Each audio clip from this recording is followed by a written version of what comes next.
Hey guys, hope you are doing well.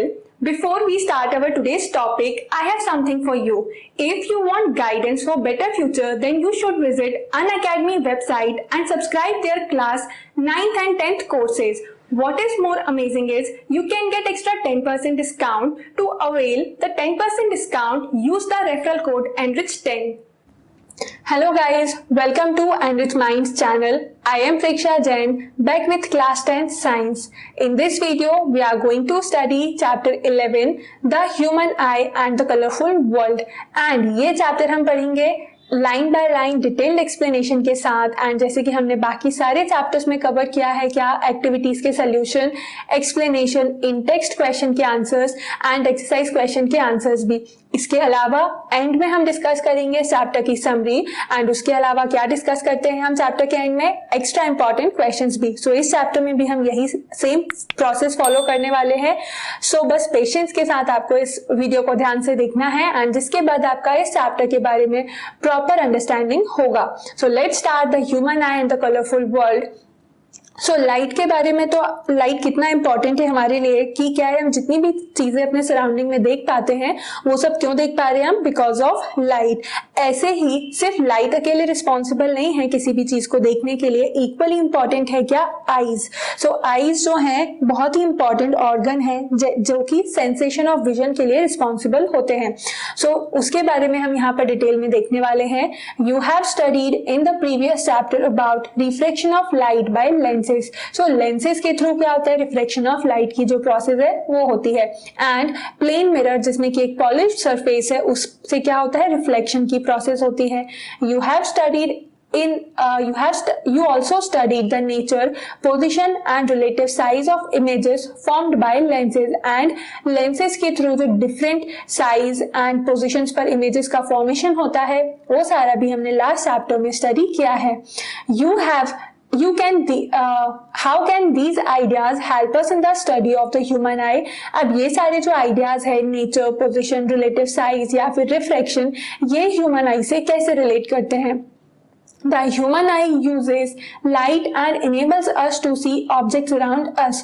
So human eye क्या possible कर रहा है हमें, हमारे सराउंडिंग में जो भी चीजें हैं उनको विजुअलाइज करने में हेल्प करता है। It has a lens in its structure. So human आई का जो स्ट्रक्चर है उसमें क्या प्रेजेंट होता है, लेंस प्रेजेंट होता है। What is the function of the lens in a human eye? So human आई में लेंस का फंक्शन क्या है अगर लेंस प्रेजेंट है तो? How do the lens used in spectacles correct defect of vision? So कैसे जो स्पेक्टिकल्स में लेंसेज होते हैं वो डिफेक्ट ऑफ विजन को करेक्ट कर पाते हैं?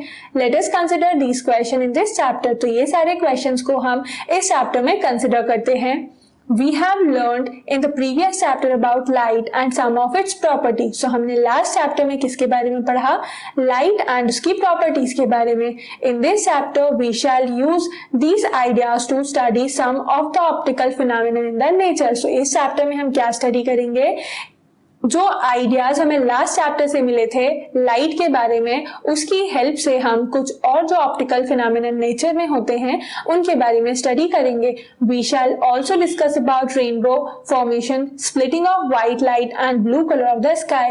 एंड उसके साथ साथ हम क्या देखेंगे कि रेनबो फॉर्मेशन कैसे हो रहा है, व्हाइट लाइट स्प्लिट कैसे होती है एंड स्काई का जो ब्लू कलर है वो कैसे है। सो स्टार्ट करते हैं फर्स्ट टॉपिक के साथ, द ह्यूमन आई। सो इसमें हम पढ़ेंगे ह्यूमन आई के स्ट्रक्चर के बारे में। The human eye is one of the most valuable and sensitive sense organ. So human eye क्या है, बहुत ज्यादा valuable है and sensitive sense organ है। कौन सा सेंस के लिए रिस्पॉन्सिबल है, vision. It enables us to see the wonderful world and colors around us. So eyes की वजह से ही हम हमारे सराउंडिंग में जो ब्यूटीफुल कलर्स हैं या फिर वंडरफुल वर्ल्ड में जो ऑब्जेक्ट्स हैं वो हम देख पा रहे हैं। On closing the eyes, we can identify object to some extent by their smell, taste, sound they make और by touch. So eyes close करके भी, दैट मीन्स कि विदाउट आईज हम कई सारी ऑब्जेक्ट्स को आइडेंटिफाई कर सकते हैं। कैसे? बाय देयर स्मेल, टेस्ट या फिर जो उनसे साउंड प्रोड्यूस हो रहा है उससे हम एक आइडिया तो लगा ही सकते हैं कि क्या ऑब्जेक्ट है। It is however impossible to identify colours while closing the eyes. But colours को आइडेंटिफाई करना क्लोज्ड आई में जस्ट इम्पॉसिबल है। Thus Of all the sense organs, the human eye is the most significant one as it enables us to see the beautiful, colorful world around us. But जो human eye है वो क्या है, most significant है, इसीलिए है because जितना भी ब्यूटीफुल कलरफुल वर्ल्ड है हमारे सराउंड में उसको हम आईज की वजह से ही देख पा रहे हैं. The human eye is like a camera. So यहाँ पर अब ह्यूमन आई का क्या है, स्ट्रक्चरल पार्ट्स गिवन है कि ह्यूमन आई एक नेचुरली अकरिंग ऑप्टिकल इंस्ट्रूमेंट है. सो वो ऑप्टिकल इंस्ट्रूमेंट किससे रिलेट कर सकते हैं, हम कैमरा से रिलेट कर सकते हैं. कैसे कि human eye is like a camera. कैसे है, its lens system forms an image on a light sensitive screen called the retina. So जो आई ह्यूमन आई में लेंस सिस्टम है ना वो इमेज का फॉर्मेशन करता है रेटिना पे, एंड रेटिना एक सेंसिटिव स्क्रीन है. Light enters the I through a thin membrane called the cornea. Light enter करती है कहाँ से, कॉर्निया के थ्रू, जो कि एक थिन मेम्ब्रेन है. यहाँ पर आप देख पा रहे हो कॉर्निया के थ्रू एंटर करती है. It forms the transparent bulge on the front surface of the eyeball as shown in figure 11.1. So 11.1 figure में गिवन है जैसे कि यहाँ पर ये कोरोना क्या है, कॉर्निया जो है, सॉरी कॉर्निया क्या है, बल्ज आउट पार्ट यहाँ पर बना रही है. The eye ball is approximately spherical in shape with a diameter of about 2.3 centimetre. So cornea जहां पर बल्ज आउट पार्ट बनाती वहां क्या प्रेजेंट है, आई बॉल प्रेजेंट है, एंड आई बॉल का जो डायमीटर है वो भी गिवन है, अराउंड 2.3 सेंटीमीटर होता है. Most of the refraction for the light rays entering the eyes occur at the outer surface of the cornea.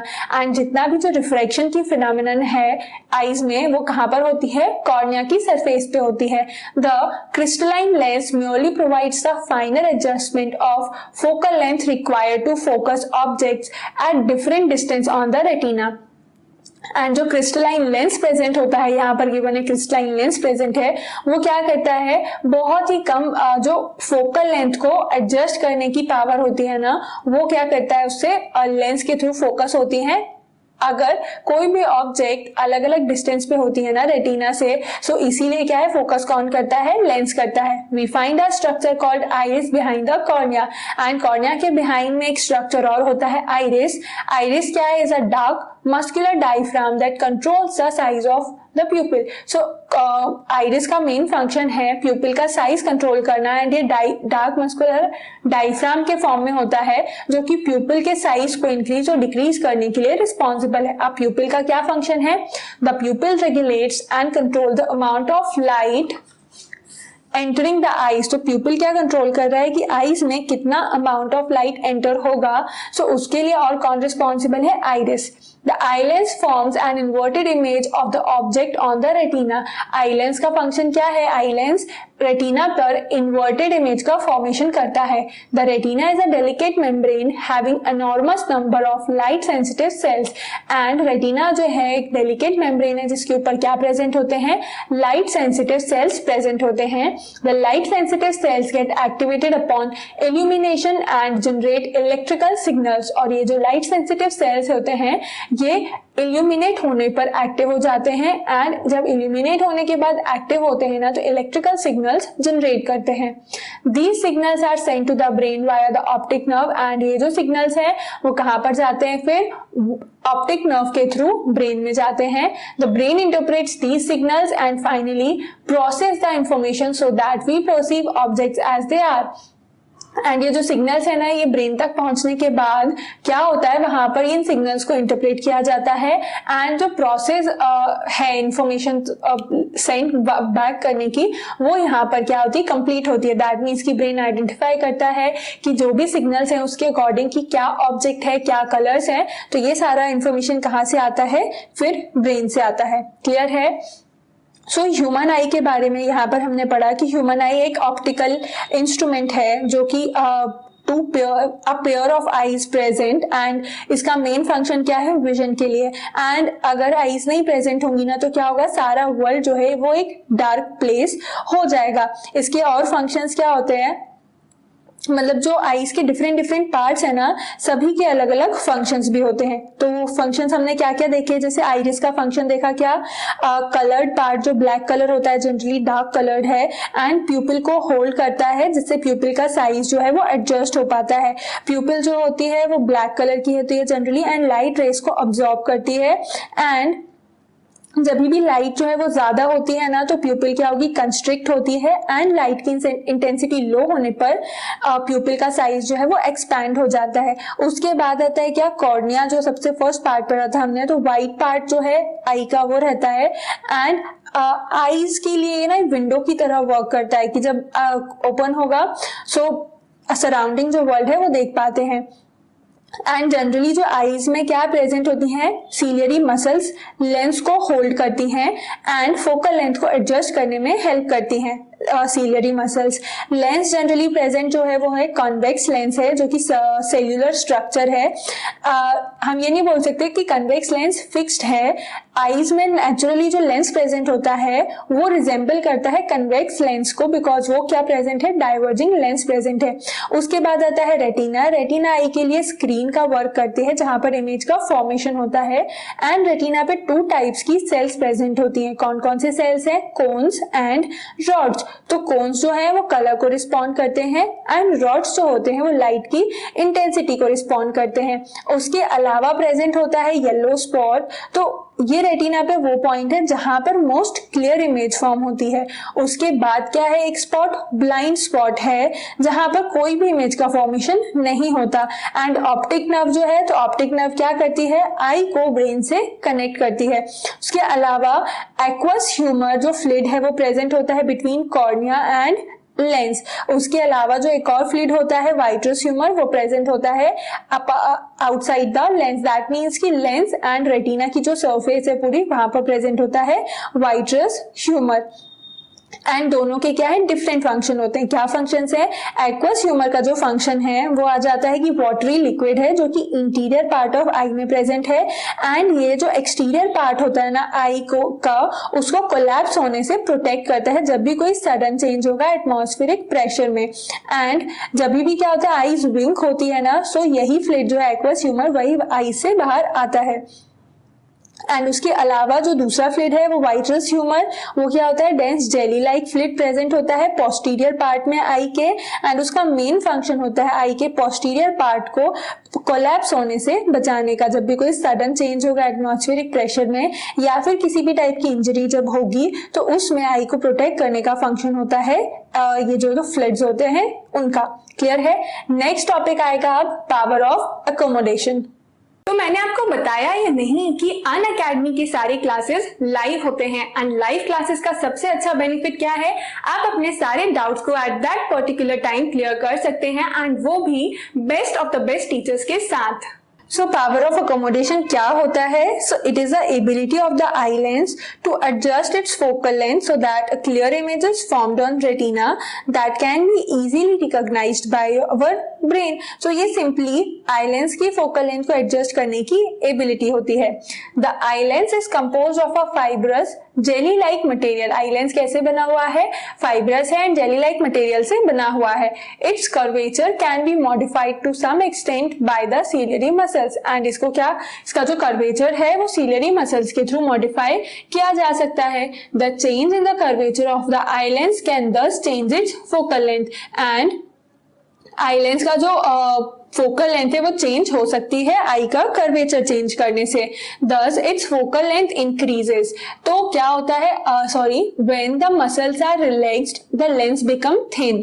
अभी ये कर्वेचर चेंज हो रहा है ना, तो उसमें 2 कंडीशंस होंगी। एक में क्या है, जब मसल्स रिलैक्स्ड होंगी तो लेंस जो है वो थिन हो जाता है एंड उस कंडीशन में फोकल लेंथ क्या होगी, इंक्रीज होगी। फोकल लेंथ इंक्रीज होने से क्या हो रहा है, this enables us to see distant object clearly. And जब फोकल लेंथ इंक्रीज होगी तो डिस्टेंट ऑब्जेक्ट क्लियरली व्यू कर सकते हैं। When you are looking at objects closer to the eyes the ciliary muscles contract। and जब nearby objects को देख रहे होते हैं ना, उस टाइम पे क्या होता है, ciliary muscles contract करती हैं।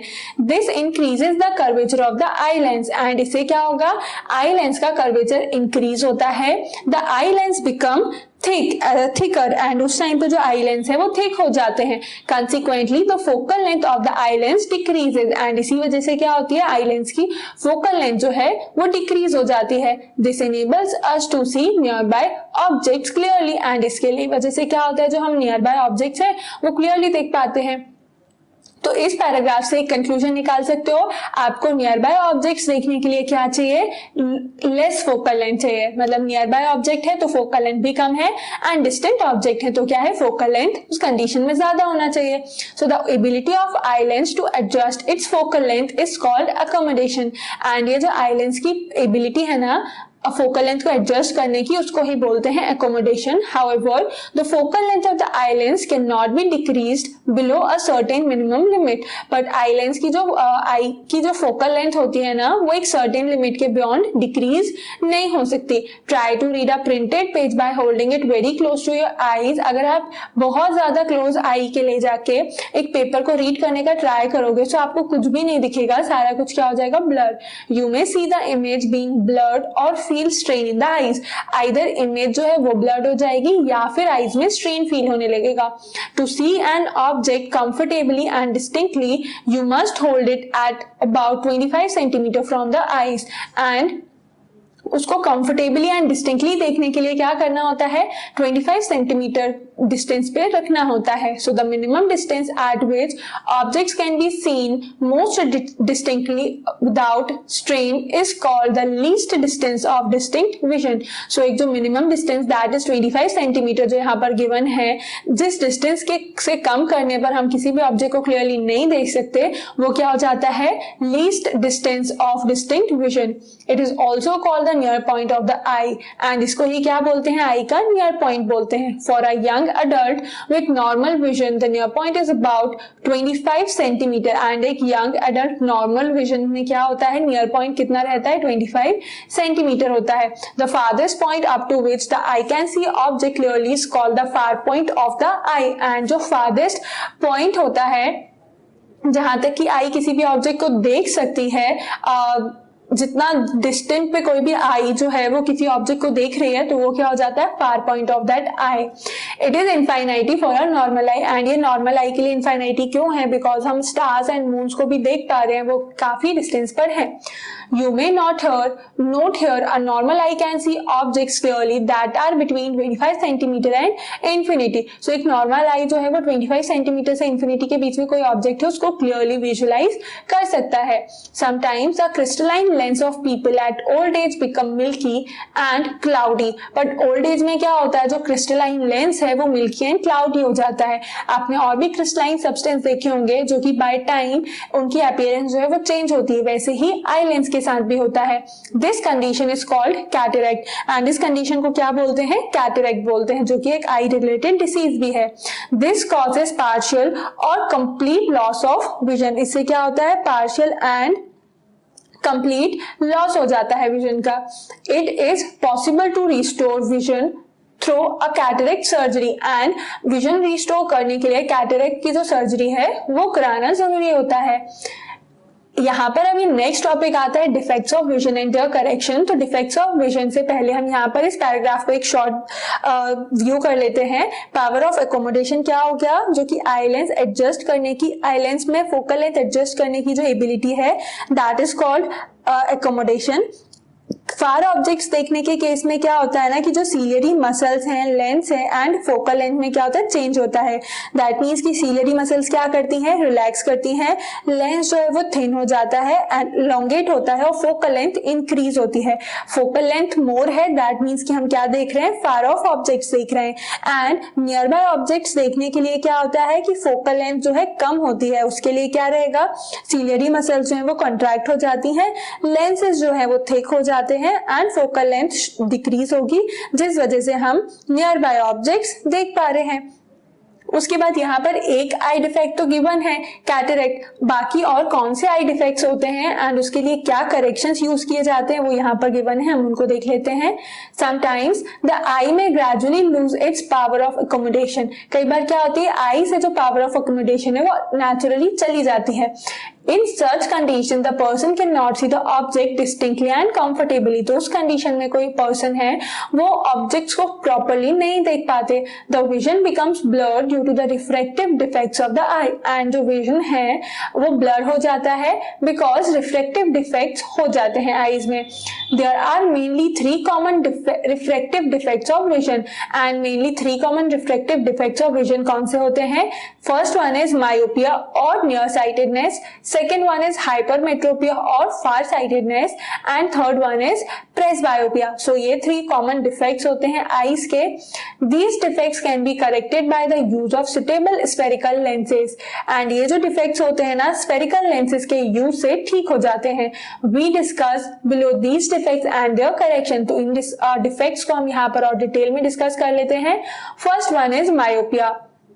Myopia is also known as near sightedness. तो मायोपिया को नियर साइटेडनेस या फिर शॉर्ट साइटेडनेस भी बोलते हैं. A person with myopia can see near by object clearly but can not see distant object distinctly. So जिस पर्सन को myopia है, नियर साइटेडनेस है, उसमें क्या है, नियर बाय ऑब्जेक्ट तो क्लियरली दिख रहे हैं बट जो फार्दर ऑब्जेक्ट या डिस्टेंट ऑब्जेक्ट हैं वो क्लियरली नहीं दिख पाते हैं. A person with this defect has the far point nearer than infinity. And इस कंडीशन में क्या होता है कि फार पॉइंट जो है वो इंफिनिटी से नियरर हो जाता है, मतलब फार पॉइंट इंफिनिटी के पहले कहीं आ जाता है. Such person may see clearly up to a distance of few metres. And इस कंडीशन में कोई भी पर्सन क्या है, सिर्फ फ्यू मीटर तक की डिस्टेंस को देख पा रहा है. क्योंकि नॉर्मल कंडीशन में क्या है, अगर नॉर्मल आई है तो कहां तक दिख रहा है, इंफिनिटी तक दिख रहा है. बट अगर मायोपिया हो जाता है तो डिस्टेंट ऑब्जेक्ट क्लियरली नहीं दिख रही है. दैट मीन्स कि जो फार पॉइंट इंफिनिटी पे था वो कहीं पर पहले आ जाता है. In myopic eye the image of a distant object is formed in front of the retina. And myopic eye की कंडीशन में जो डिस्टेंट ऑब्जेक्ट है उसकी इमेज का फॉर्मेशन कहां पर होता है, रेटिना के पहले हो जाता है एंड नॉट एट रेटिना. सो जो इमेज फॉर्मेशन रेटिना पे होना चाहिए वो रेटिना पे ना होकर उसके पहले ही कहीं हो जाता है. This defect may arise due to, ये डिफेक्ट कैसे अराइज होता है, कौन से कंडीशंस में होता है. First one is excessive curvature of the eye lens और second one is elongation of the eyeball. अगर कर्वेचर जो है वो ज्यादा ही इंक्रीज हो जाता है या फिर elongation ऑफ आई बॉल जो है वो elongate हो जाती है. This defect can be corrected by using a concave lens of suitable power. And ये जो डिफेक्ट है वो करेक्ट किया जा सकता है सुटेबल पावर का कनकेव लेंस यूज करके. This is illustrated in figure 11.2 C. And यहाँ पर 11.2 ए बी एंड सी में मायोपिया के डिटेल दिया हुआ है डायग्रामेटिकली कि फर्स्ट वन इज की फार पॉइंट जो है मायोपिक आई का is somewhere here around. Myopic eye में क्या हो जाता है, इंफिनिटी है, उसके पहले ही कहीं फार पॉइंट सिचुएटेड है. देन इमेज का जो फॉर्मेशन है it is occurring before the retina but after applying the corrective lens क्या होता है, इमेज का जो फॉर्मेशन है वो वापस से रेटिना पर होने लगता है. So a concave lens of suitable power will bring the image back on the retina, back on to the retina and thus the defect is corrected. तो यहाँ पर कनकेव लेंस का यूज करके मायोपिक जो डिफेक्ट है उसको cure किया जा सकता है. सो अगर स्पेक्ट्स लगेंगे मायोपिया में तो कौन से लेंसेज होंगे, उसमें कनकेव लेंसेज होते हैं बिकॉज मायोपिया को कौन रिकवर करता है, कनकेव लेंसेज रिकवर करते हैं जिससे कि फॉर्मेशन ऑफ इमेज कहां पर हो जाता है, रेटिना पे. सेकेंड केस आता है हाइपरमेट्रोपिया का. हाइपरमेट्रोपिया में क्या है, अब hypermetropia is also known as far sightedness. इसे क्या बोलते हैं, फार साइटेडनेस बोलते हैं. A person with hypermetropia can see distant object clearly but can not see near by object distinctly. तो जो डिस्टेंट ऑब्जेक्ट हैं वो तो क्लियरली दिख रहे हैं बट पास के ऑब्जेक्ट्स हैं वो क्लियरली नहीं दिखते हैं. The near point for Lenz for the person is farther away from the normal near point 25 centimetre. So उस कंडीशन में क्या हो जाता है ना कि जो नियर पॉइंट है किसी भी पर्सन का वो 25 सेंटीमीटर नियर पॉइंट से ज्यादा हो जाता है. Such a person has to keep a reading material much beyond 25 centimetre from the eye for comfortable reading. So उसको किसी भी रीडिंग मटेरियल को 25 सेंटीमीटर से और दूर रखना पड़ता है जिससे कि कंफर्टेबल रीडिंग हो सके. This is because the light rays from a closely close by object are focused at a point behind the retina as shown in figure 11.3b. ऐसा इसलिए होता है because जो light rays रेटिना पे आती हैं वो रेटिना पे बैक साइड पे कहीं जाके इमेज का फॉर्मेशन करते हैं. This defect arises either because the focal length of eye lens is too long. ये कब होता है? या तो जो लेंस का फोकल लेंथ है, आई लेंस का फोकल लेंथ वो काफी ज्यादा बड़ा हो, या फिर आई बॉल का साइज जो है काफी ज्यादा डिक्रीज हो जाता है. This defect can be corrected by using a convex lens of appropriate power. And ये जो लेंस होता है ना वो कन्वेक्स लेंस अप्रोप्रिएट पावर का यूज करने से करेक्ट किया जा सकता है. एंड मायोपिया में कौन सा लेंस यूज हो रहा था? Concave lens. हाइपरमेट्रोपिया में यूज होगा कौन सा lens? Convex lens. This is illustrated in figure 11.3c. Eyeglasses with converging lenses provide the additional focusing power required for forming the image on the retina. And जो eye glasses जिनमें की converging lens present होते हैं वो एक additional focusing power provide करते हैं जो कि किस लिए required होती है? रेटिना पे जो image formation होती है उसके लिए required होती है. क्लियर हुआ?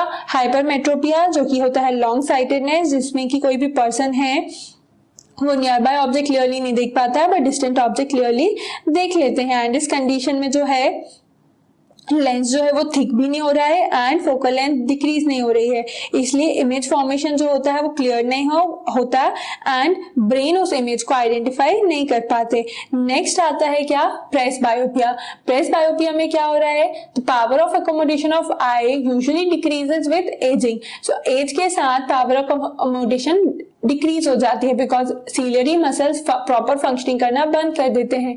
For most people the near point gradually recedes away. And इस कंडीशन में क्या होता है ना, जो नियर पॉइंट है वो रिसीड हो जाता है, पीछे हो जाता है. They find it difficult to see nearby object comfortably and distinctly without corrective eye lenses. And उस कंडीशन में क्या होगा कि जो nearby objects हैं उनको comfortably देखना possible नहीं रह जाता without using the corrective eye glasses. This defect is called presbyopia and इसी defect को बोलते हैं क्या? presbyopia. It arises due to the gradual weakening of ciliary muscles and diminishing flexibility of the eye lens. And ये क्या होता है? कब ठीक होता है? प्रेसबायोपिया कब अराइज होता है? तो ग्रेजुअल जो वीकनिंग हो जाती है ना सीलियरी मसल्स की, जिससे कि सीलियरी मसल्स आई का साइज नहीं कंट्रोल कर पाते हैं, उस कंडीशन में ये डिफेक्ट होता है. एंड ऐसा होने से जो प्रेसबायोपिया में सीलियरी मसल्स वीक हो रही हैं उससे क्या होगा? जो फ्लेक्सिबिलिटी है आई लेंसेज की वो डिक्रीज हो जाती है. Sometimes a person may suffer from both myopia and hypermetropia. अब कई बार कंडीशन में क्या हो जाता है ना, प्रेसबायोपिया और हाइपोमेट्रोपिया दोनों साथ में हो गया. Such people often required bifocal length. And ऐसे लोगों की क्या रिक्वायरमेंट होती है? बायफोकल लेंथ की रिक्वायरमेंट होती है. Common type of bifocal lenses consist of both concave and convex lenses. And जो एक नॉर्मल या हम कॉमन बायफोकल लेंस जो बोल सकते हैं ना, उसमें कनकेव लेंस भी होता है एंड कन्वेक्स लेंस भी होता है. The upper portion consist of concave lens and upper part में क्या है? कनकेव लेंस होता है. It facilitates distance vision. Distant vision तो दूर का देखने के लिए क्या प्रेजेंट होता है? कनकेव लेंस प्रेजेंट होता है. तो lower part is a convex lens and जो लोअर पार्ट है वो कन्वेक्स लेंस होता है. It facilitates near vision and वो क्या करता है? पास की चीजें को देखने के लिए हेल्प करता है. These days it is possible to correct the reflective defects with contact lenses और थ्रू सर्जिकल इंटरवेंशंस. सो आज के टाइम पे क्या है? रिफ्लेक्टिव डिफेक्ट्स को ठीक किया जा सकता है कॉन्टैक्ट लेंस का यूज करके या फिर कुछ सर्जिकल इनोवेशन करके सर्जरी से जो डिफेक्ट्स हैं उनको क्योर किया जा सकता है. क्लियर हुआ यहाँ पर जो टॉपिक हमने पढ़ा? आईज में 3 टाइप के कॉमन डिफेक्ट्स होते हैं, मायोपिया, हाइपरमेट्रोपिया एंड प्रेसबायोपिया. उसके बाद हम देखेंगे यहाँ पर जो गिवन है क्वेश्चन आंसर्स. सो यहाँ पे फर्स्ट क्वेश्चन है, what is meant by power of accommodation of the I. So power of accommodation क्या होता है? The ability of lens of the eye to adjust its focal length to clearly focus rays coming from distant as well as from nearby objects on the retina is known as power of accommodation of eyes. तो ये तो हो गई definition and simple word में explanation क्या हो जाएगा?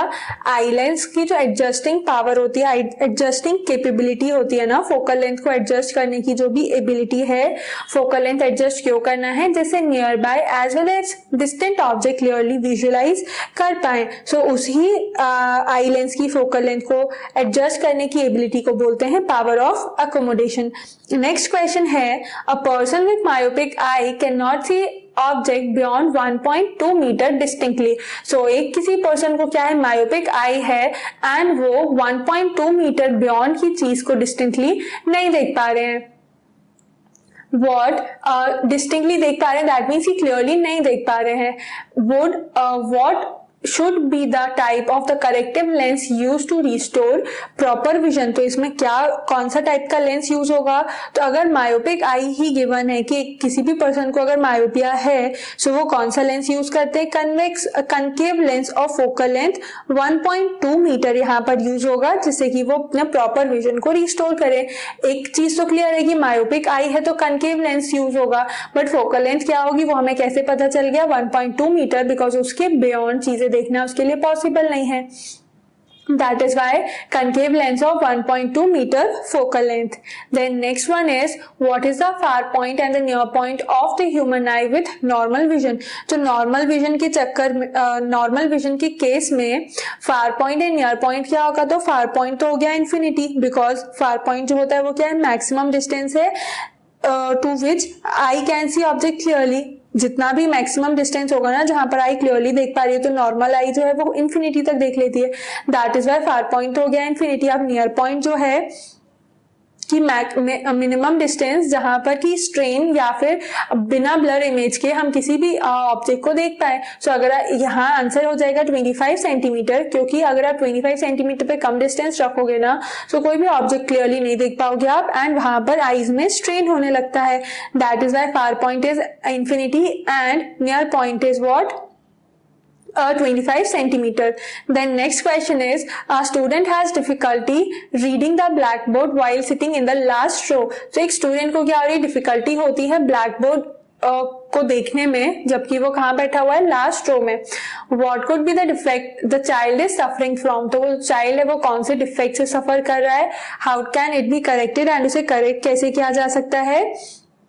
तो वो जो स्टूडेंट है वो शॉर्ट साइटेडनेस या फिर मायोपिया से सफर कर रहा है, एंड मायोपिया को कैसे करेक्ट किया जा सकता है, कनकेव लेंस या फिर डाइवर्जिंग लेंस का यूज करके, जिसका पावर जो है वो अप्रोप्रिएट हो। सो यहाँ पर कौन सा हो गया, नियर साइटेडनेस या फिर मायोपिया जो है वो डिफेक्टिव। क्लियर हुए क्वेश्चन आंसर्स। इसके बाद आएगा अभी नेक्स्ट टॉपिक जो है reflection of light through a prism.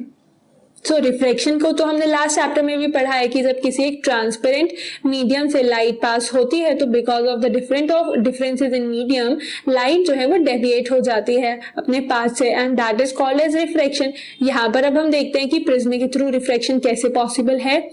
You have learned how light gets refracted through a rectangular glass slab। So rectangular glass slab से light का reflection तो देखा है। For parallel reflecting surfaces as in glass slab, the emergent ray is parallel to the incident ray। तो rectangular glass slab में क्या है, refracting surface parallel होती है, इसीलिए जो emergent ray है वो incident ray के parallel जाती है। However, it is slightly displaced laterally, but वो क्या है, थोड़ा सा displace हो जाती है। How would light get refracted through a transparent prism। अब प्रिज्म से लाइट कैसे रिफ्लेक्ट होती है।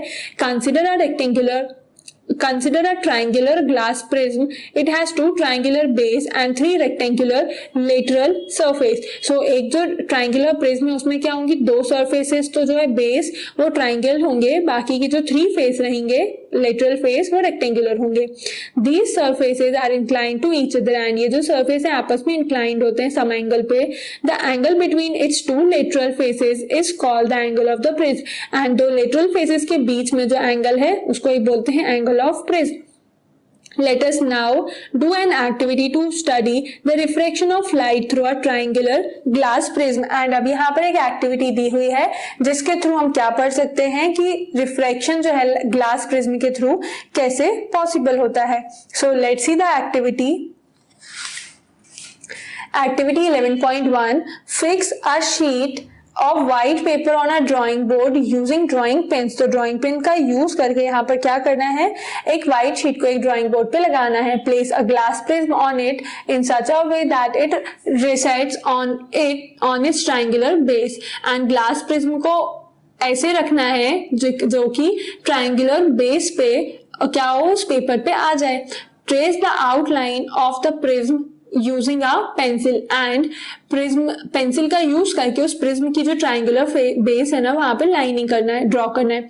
Draw a straight line PE incline to one of the reflecting surfaces से AB of the prism and then उसके बाद एक स्ट्रेट लाइन ड्रॉ करना है जो कि रहेगी PE एंड वो इंक्लाइंड होगी दोनों रिफ्लेक्टिंग सरफेस पे। तो ये होगी क्या लाइन PE इंक्लाइंड है, दैट मीन्स कि एट सम एंगल पे ये लोकेटेड है। Look for the image of the pins fixed at P and Q through the other surface AC। सो ये जो अदर सरफेस AC है यहाँ से ये जो PQ पिन लगे हुए हैं ना उनकी इमेज को देखना है on the other side of the prism.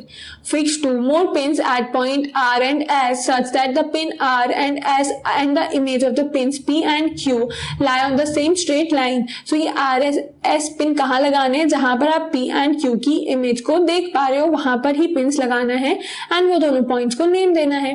Remove the pins and the glass prism and उसके बाद पिन और ग्लास प्रिज्म को रिमूव करके सारी लाइंस को क्या करना है, ड्रॉ करना है। The line PE meet the boundary of the prism at point E। अब ये PE लाइन जो है E पॉइंट पे आके इस प्रिज्म की वॉल से मिलती है। Similarly, join and produce the point R and S and वैसे ही क्या करना है, RS पॉइंट को ज्वाइन करना है। Let these lines meet the boundary of the prism at A and F respectively and ये जो बाउंड्रीज हैं प्रिज्म की वो कहाँ पर आके मिलती हैं, E and F पे जो है वो मिलती हैं। Draw perpendicular to the refracting surface AB and AC of the prism at point E and F respectively and E and F point पर यहाँ पर क्या ड्रॉ करना है, परपेंडिकुलर ड्रॉ करना है। Mark the angle of incidence, the angle of refraction and the angle of emergence as shown in figure 11.4। तो यहाँ पर जैसे गिवन है ना angle of incidence, angle of refraction and angle of emergence, so ये तीनों एंगल्स भी आपको जब आप ये एक्टिविटी परफॉर्म करोगे तो ड्रॉ करना है। एंड यहाँ पर ब्रीफ में गिवन है इंसिडेंट रे क्या हो गई PE, रिफ्रेक्टेड रे कौन सा हो गया EF एंड इमर्जेंट रे कौन सी हो गई जो फिर प्रिज्म से बाहर आ रही है, दैट मीन्स की FS। उसके बाद यहाँ पर ये जो एंगल है वो हो जाएगा angle of prism. Angle I is angle of incidence, angle R is angle of refraction, angle E is angle of emergence and यहाँ पर जो एंगल D का फॉर्मेशन हो रहा है वो कौन सा हो गया, एंगल ऑफ डेविएशन। सो इस एक्टिविटी से क्या कंक्लूजन निकलता है, here PE is the incident रे, EF is the reflected ray and FS is the emergent रे। तो यहाँ पर क्या है, तीन रेज दी हुई हैं, incident, reflected and emergent ray. You may note that a ray of light is entering from air to glass at the first surface AB. So first surface पे क्या हो रहा है, surrounding medium air है, वहां से glass तक light transfer हो रही है, light ray. Light ray on refraction has bent toward the normal and light ray क्या होती है, टुवर्ड्स द नॉर्मल बेंट हो जाती है, बिकॉज लाइट रे कहां से कहां जा रही है, from rarer medium to denser medium travel कर रही होती है। At the second surface AC, the light ray has entered from glass to air and second surface में क्या हो रहा है, यहाँ पर प्रिज्म में जो ग्लास है वहां से ट्रांसफर कर रही है लाइट रे एयर तक, hence it has bent away from the normal and इसीलिए उस कंडीशन में क्या हो रहा है, ये नॉर्मल है, यहाँ से अवे ये बेंट होती है। Compare the angle of incidence and the angle of refraction at each refracting surface of the prism। तो यहाँ पर क्या है, angle of incidence and angle of refraction को हर एक पिन की सरफेस पे क्या करते हैं, कंपेयर करते हैं। जो रिफ्रैक्टिंग सरफेस होती है ना प्रिज्म की, उसके लिए यहाँ पर कंपैरिजन होता है डिफरेंट पोजीशन ऑफ पिन्स का। In this is this similar to the kind of bending that occurs in glass slab? glass slab, तो ये जो बेंडिंग हो रही है ये क्या ग्लास स्लैब से जो बेंडिंग होती है उसके सिमिलर है। The peculiar shape of the prism makes the emergent ray bend at an angle to the direction of the incident ray and जो peculiar shape होता है ना प्रिज्म का, उससे क्या है, emergent rays जो है वो बेंड होती हैं एक certain angle पे, जो कि क्या होता है, angle of incident ray and direction of incident ray show करता है।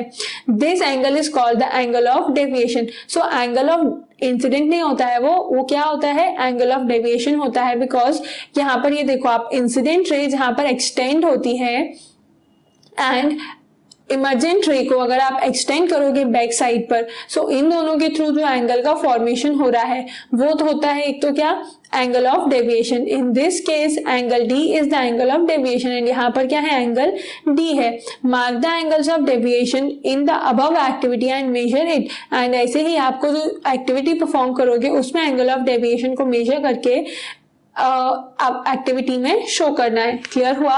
सो ये तो था क्या, प्रिज्म के थ्रू जो रिफ्लेक्शन की फिनोमिनन है वो कैसे हो रही है।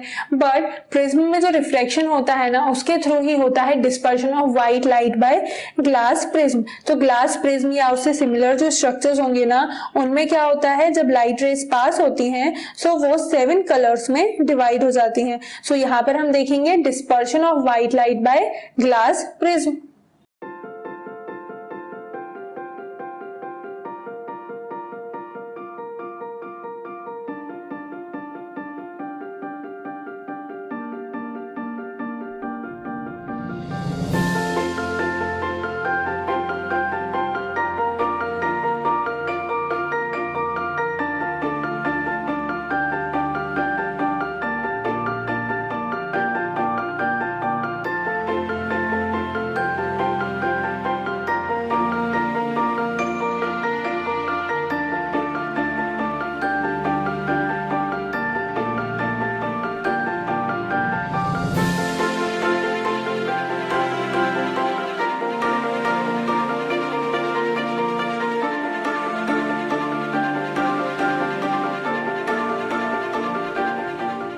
तो डिस्पर्शन में मेनली होता क्या है ना, डिस्पर्शन में लाइट जो है वो डिफरेंट कलर्स में स्प्लिट होती है। रिफ्लेक्शन में क्या हो रहा है, लाइट सिंपली यहाँ पर एक मीडियम से ट्रांसफर होकर दूसरे मीडियम में जाती है एंड देन अगेन वापस सेम मीडियम में आ रही है, तो यहाँ पर डेविएशन हो रहा है। बट डिस्पर्शन में जो लाइट है, जैसे कि व्हाइट लाइट जो होती है ना वो 7 कलर्स में स्प्लिट हो जाती है। और यहाँ हम देखते हैं और क्या होता है डिस्पर्शन फिनोमेनन में।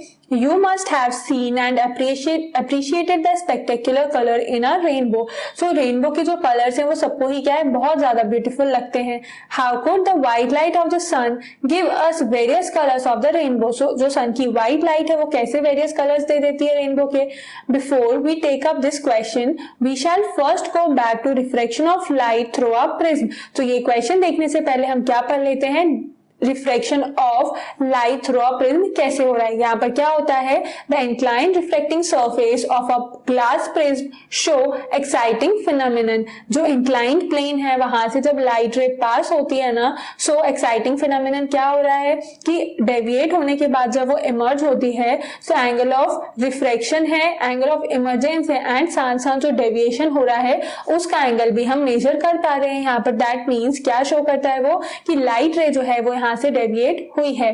Let us find it out through an activity and इसको हम एक्टिविटी 11.2 के थ्रू स्टडी करते हैं। Take a thick sheet of cardboard and make a small hole or narrow slit in the middle. So एक small क्या लेना है आपको, एक कार्डबोर्ड शीट लेनी है थोड़ी थिक सी, उसमें एक स्मॉल होल बनाना है। Allowed sunlight to fall on the narrow slit and उस narrow slit पे क्या हो, sunlight fall करते हो। This gives a narrow beam of white light, जिससे एक beam मिलेगी white light की। Now take a glass prism and allow the light from the slit to fall on one of its faces as shown in figure 11.5 and उसके बाद क्या करना है, जो ग्लास प्रिज्म है उसको लेके वहां से लाइट जब फॉल होगी ना, सो उसको कहाँ फॉल कराना है, ग्लास प्रिज्म के ऊपर, जहां पर वो नैरो होल जो बनाया था वहां से सनलाइट कहाँ फॉल होना चाहिए, on either of the face of triangular face of the prism. मतलब कि ट्राइंगुलर फेस ये रखा हुआ होगा, सो वहां पर हमें कराना है लाइट ऑफ जो बीम ऑफ लाइट है उसको फॉल कराना है। Thus the prism slowly until the light turn the prism slowly until the light that comes out of it appears on a nearby screen and prism को turn slowly करना है जब तक कि वो जो लाइट वहां से पास हो रही है प्रिज्म से वो एक नियर बाय स्क्रीन पर विजुअलाइज ना होने लगे। What do you observe, you will find a beautiful band of colors. Why does this happen? So क्या होगा ना, आपको लेंस का अरेंजमेंट, जो प्रिज्म का अरेंजमेंट है वो ऐसे ही करना है जैसे 11.1 एक्टिविटी में किया था, बस यहाँ पर आपने पिंस का यूज किया था। आप 11.2 एक्टिविटी में क्या करोगे, यहाँ पर एक बोर्ड लगा दोगे जहां से कि लाइट बीम आएगी, एंड इन केस अगर आप सनलाइट के साथ नहीं कर सकते हो ये, तो एक टॉर्च लाइट से भी ट्राई कर सकते हो कि होल से जो है वो टॉर्च लाइट पास होगी, एंड दूसरी साइड पे जो इमेज जहां पर फॉर्मेशन हो रहा है उसके लिए हम एक स्क्रीन लगा सकते हैं। सो उस स्क्रीन पे क्या होगा, डिफरेंट कलर्स जो है वो दिखेंगे। ऐसा क्यों हो रहा है? The prism has probably split the incident white light into a bands of color. So prism ने क्या किया, जो incident light थी ना उसको different colors में split कर दिया। Note the colors that appear at the two ends of the colour band, and यहाँ पर क्या करना है आपको, जो कलर बैंड मिल रहा है ना उसके दो एंड्स पे कौन से कलर दिखते हैं। सो एक एंड पे मिलता है वायलेट एंड दूसरे एंड पे मिलता है कौन सा colour, red colour. what is the sequence of the colors that you see on the screen? So जो स्क्रीन पे कलर्स दिखते हैं उसका सीक्वेंस क्या होगा? the various colors seen are violet, indigo, blue, green, yellow, orange and red as shown in figure 11.5. so जो different colors दिखते हैं वो कौन कौन से होते हैं? violet है, indigo है, blue, green, yellow, orange and red colors हैं as shown in figure 11.5 जो कि यहाँ पर clearly given है। the acronym WebGyor will help you to remember the sequence of colors, and WebGyor जो एक acronym है उसकी help से हम ये जो colors को short में learn कर सकते हैं। V for violet, I for indigo, B for blue, G for green, yellow, orange and red. So the band of the colored components of a light beam is called its spectrum, and ये जो band का formation होता है ना एक light beam से, जो band का फॉर्मेशन हो रहा है वो क्या हो जाता है, उसका स्पेक्ट्रम होता है। You might not be able to see all the colors separately, yet something makes each color distinct from each other. So क्या है ना, मे बी पॉसिबल आप क्या होगा कि आप कलर्स को सेपरेटली ना विजुअलाइज करो बिकॉज वो आपस में मर्ज हो जाते हैं थोड़ा थोड़ा, बट समथिंग डिस्टिंक्ट चीज तो जो है आप इस कलर में, मतलब ऐसा नहीं होगा कि आप यहाँ पर कलर्स को विजुअलाइज ही ना करो। स्टार्टिंग एंड एंड पॉइंट नहीं मिलेगा कलर्स का, जैसे आपको यहाँ पर नहीं समझ आएगा कि कहाँ से ग्रीन स्टार्ट होके एंड हो गया है। सो स्पेसिफिक डिफरेंशिएशन नहीं होता है इन कलर्स का, बट स्टिल क्या है, एक क्लियर मार्क होता है जहां पे आप आइडेंटिफाई कर पा रहे हो कि ये रेड कलर है, ये येलो कलर है, ये ग्रीन कलर है। सो इस टाइप से क्या है ना, समथिंग देयर इज समथिंग जो कि हर एक कलर को डिस्टिंक्ट बनाता है from the other. The splitting of light into its component colours is called dispersion, and कभी भी कोई लाइट जो है वो स्प्लिट हो रही है उसके कॉम्पोनेंट कलर्स में, उसको बोलते हैं dispersion of light. You have seen that white light is dispersed into its 7 color component by a prism. So white light जो है वो prism के components के through क्या है, 7 colors में dispersed होती है। Why do we get these colors? तो ये colors क्यों मिलते हैं? Different colors of light bend through different angles with respect to the incident ray as they pass through a prism. तो जो लाइट के डिफरेंट कलर्स होते हैं ना, सबका एक एंगल फिक्स्ड होता है कि इस एंगल पे वो जाके क्या करते हैं, डेविएट करते हैं। मतलब एंड वो एंगल किसके रिस्पेक्ट में होता है, in respect to the incident ray जो कि उस प्रिज्म से पास होती है। The red light bends the least while the violet the most. तो रेड लाइट जो है वो मैक्सिमम बेंड होती है एंड जो वायलेट है वो लीस्ट बेंड होती है। Thus, the rays of each color emerges along different paths and thus become distinct. तो जो rays होती है ना हर एक कलर की, वो क्या होती है, emerge हो जाती है and एक band का formation कर लेते हैं। It is the band of distinct color that we see in a spectrum, and वो जो क्या होता है, different colors का एक band होता है जिसको हम spectrum के form में देखते हैं, जो कि यहाँ पर mentioned है।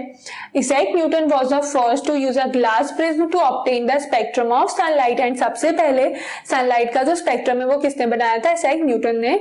He tried to split the color of the spectrum of white light further by using another similar prism, and उन्होंने क्या किया, जो डिफरेंट कलर्स थे ना स्पेक्ट्रम के, उसको व्हाइट लाइट में टर्न करने का ट्राई किया एक और प्रिज्म का यूज करके, जो अरेंजमेंट गिवन है 11.6 फिगर में।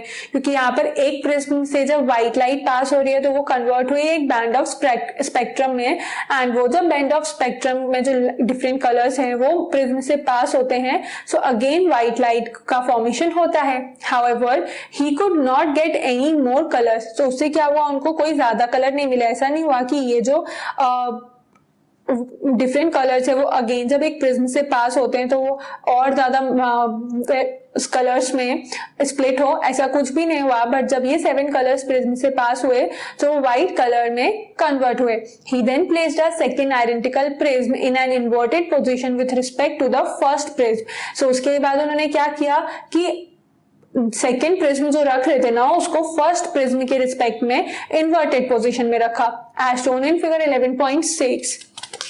सो जैसा कि यहाँ फिगर में मेंशन है, प्रिज्म का प्लेसमेंट ऐसा करने के बाद क्या हुआ, this allowed all the colours of the spectrum to pass through the second prism. इससे सारे जो स्पेक्ट्रम के कलर्स थे वो प्रिज्म से पास हुए। He found a beam of white light emerging from the other side of the second prism. So second prism का जो दूसरा साइड था वहां से व्हाइट लाइट इमर्ज होने लगी। This observation gave Newton the idea that the sunlight is made up of 7 colours. And इससे क्या आइडिया मिला न्यूटन को कि जो सनलाइट है वो 7 कलर्स से मिलकर बनी हुई है। Any light that gives a spectrum similar to that of sunlight is often referred to as white light। and कोई भी लाइट जो कि ये सिमिलर स्पेक्ट्रम देगी जो कि सनलाइट से मिल रहा है उसको क्या बोलेंगे हम, व्हाइट लाइट बोलेंगे। अ rainbow is a natural spectrum appearing in the sky after a rain shower. तो रेनबो क्या है, एक नेचुरल स्पेक्ट्रम है जो कि रेन के बाद दिखता है स्काई में। 11.7 फिगर में गिवन है रेनबो, जो कि आपने जनरली देखा तो हुआ होगा। It is caused bye dispersion of sunlight bye tiny water droplets present in the atmosphere. अब स्काई में रेनबो का फॉर्मेशन कैसे होता है, सो जो वाटर ड्रॉपलेट्स है ना वो प्रिज्म की तरह बिहेव करती हैं एंड वहां से जब सनलाइट पास होती है उन ड्रॉपलेट से तो डिस्पर्शन होता है लाइट का एंड व्हाइट लाइट शो हो जाती है, किसमें टर्न हो जाती है, एक स्पेक्ट्रम के फॉर्म में। Rainbow is always formed in the direction opposite to that of the sun. And इसीलिए रेनबो का हमेशा फॉर्मेशन कहाँ होता है, opposite side of the sun, because sunlight से रेज जो पास हो रही है वो रेन ड्रॉप से पास होते हुए जब जाएंगी तो व्हाइट लाइट रेन ड्रॉप से जब पास होगी तो वो 7 कलर में स्प्लिट हो जाएगी। The water droplets act like small prism। तो water droplet क्या है, small prism की तरह behave करते हैं। They refract and disperse the incident sunlight, then reflect it internally and finally refract it again when it comes out of the raindrop। तो क्या होता है, जो वाटर ड्रॉपलेट है ना वो प्रिज्म की तरह बिहेव तो कर रहे हैं, देन वो क्या करते हैं, रिफ्लेक्ट करती हैं एंड डिस्पर्स करती हैं सनलाइट को, जिससे कि रिफ्लेक्ट एंड डिस्पर्स के साथ साथ क्या होता है, इंटरनली रिफ्लेक्शन भी होता है। एंड फर्स्ट क्या होगा, लाइट एंटर होगी, यहाँ पर होगा रिफ्लेक्शन का फिनोमेनन, क्योंकि लाइट रे जो है वो डेविएट होगी। इंटरनली क्या होगा, रिफ्लेक्शन होगा एंड देन लास्टली होता है क्या, डिस्पर्शन, जहां पर डिफरेंट कलर्स जो है वो उसमें व्हाइट लाइट स्प्लिट हो जाती है। Due to the dispersion of light and internal reflection, different colors reach the observer's eye। and reflection होने की वजह से एंड सेकेंडली डिस्पर्शन होने की वजह से ही रेनबो जो है वो विजुअलाइज हो पाता है एंड ऑब्जर्वर की आई तक डिफरेंट कलर्स पहुंचते हैं। You can also see a rainbow on a sunny day when you look at the sky through a waterfall or through a water fountain with the sun behind you। तो अगर सन आपके behind the back side पर है and आप सामने कोई भी waterfall या water fountain से स्काई को देख रहे हो तो उस कंडीशन में भी क्या है, रेनबो का फॉर्मेशन होता है, बिकॉज वहां पर भी नियर बाय वाटर फाउंटेन और वाटरफॉल भी वाटर ड्रॉपलेट्स प्रेजेंट होती हैं। तो इसीलिए क्या है, वहां पर जब सनलाइट उन वाटर ड्रॉपलेट से पास होगी तो रेनबो का फॉर्मेशन कर पाती है। क्लियर हुआ यहाँ पर कि डिस्पर्शन ऑफ लाइट के साथ साथ हमने यहाँ पर रेनबो का फॉर्मेशन कैसे होता है।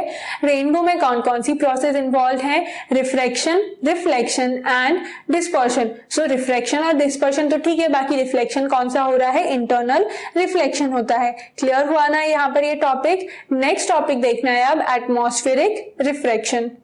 नेक्स्ट टॉपिक है अब यहाँ पर atmospheric diffraction. You might have observed the apparent random wavering or flickering of object seen through a turbulent stream of hot air rising above a fire or a radiator। So कई बार आपने wavering या flickering जो है randomly किसी भी आप hot water spring या hot air या फिर कोई भी स्मोक होता है फायर के ऊपर जो हॉट एयर होती है वहां पर अगर आप देखोगे राइज होती है जब, तो वहां पर कुछ भी ऑब्जेक्ट अगर आप देखोगे तो उसमें फ्लिकरिंग होती है। The air just above the fire becomes hotter then the air further up. So fire के ऊपर की जस्ट जो एयर होती है ना वो हॉट हो जाती है एज कम्पेयर टू द उसके ऊपर वाली जो एयर है वो।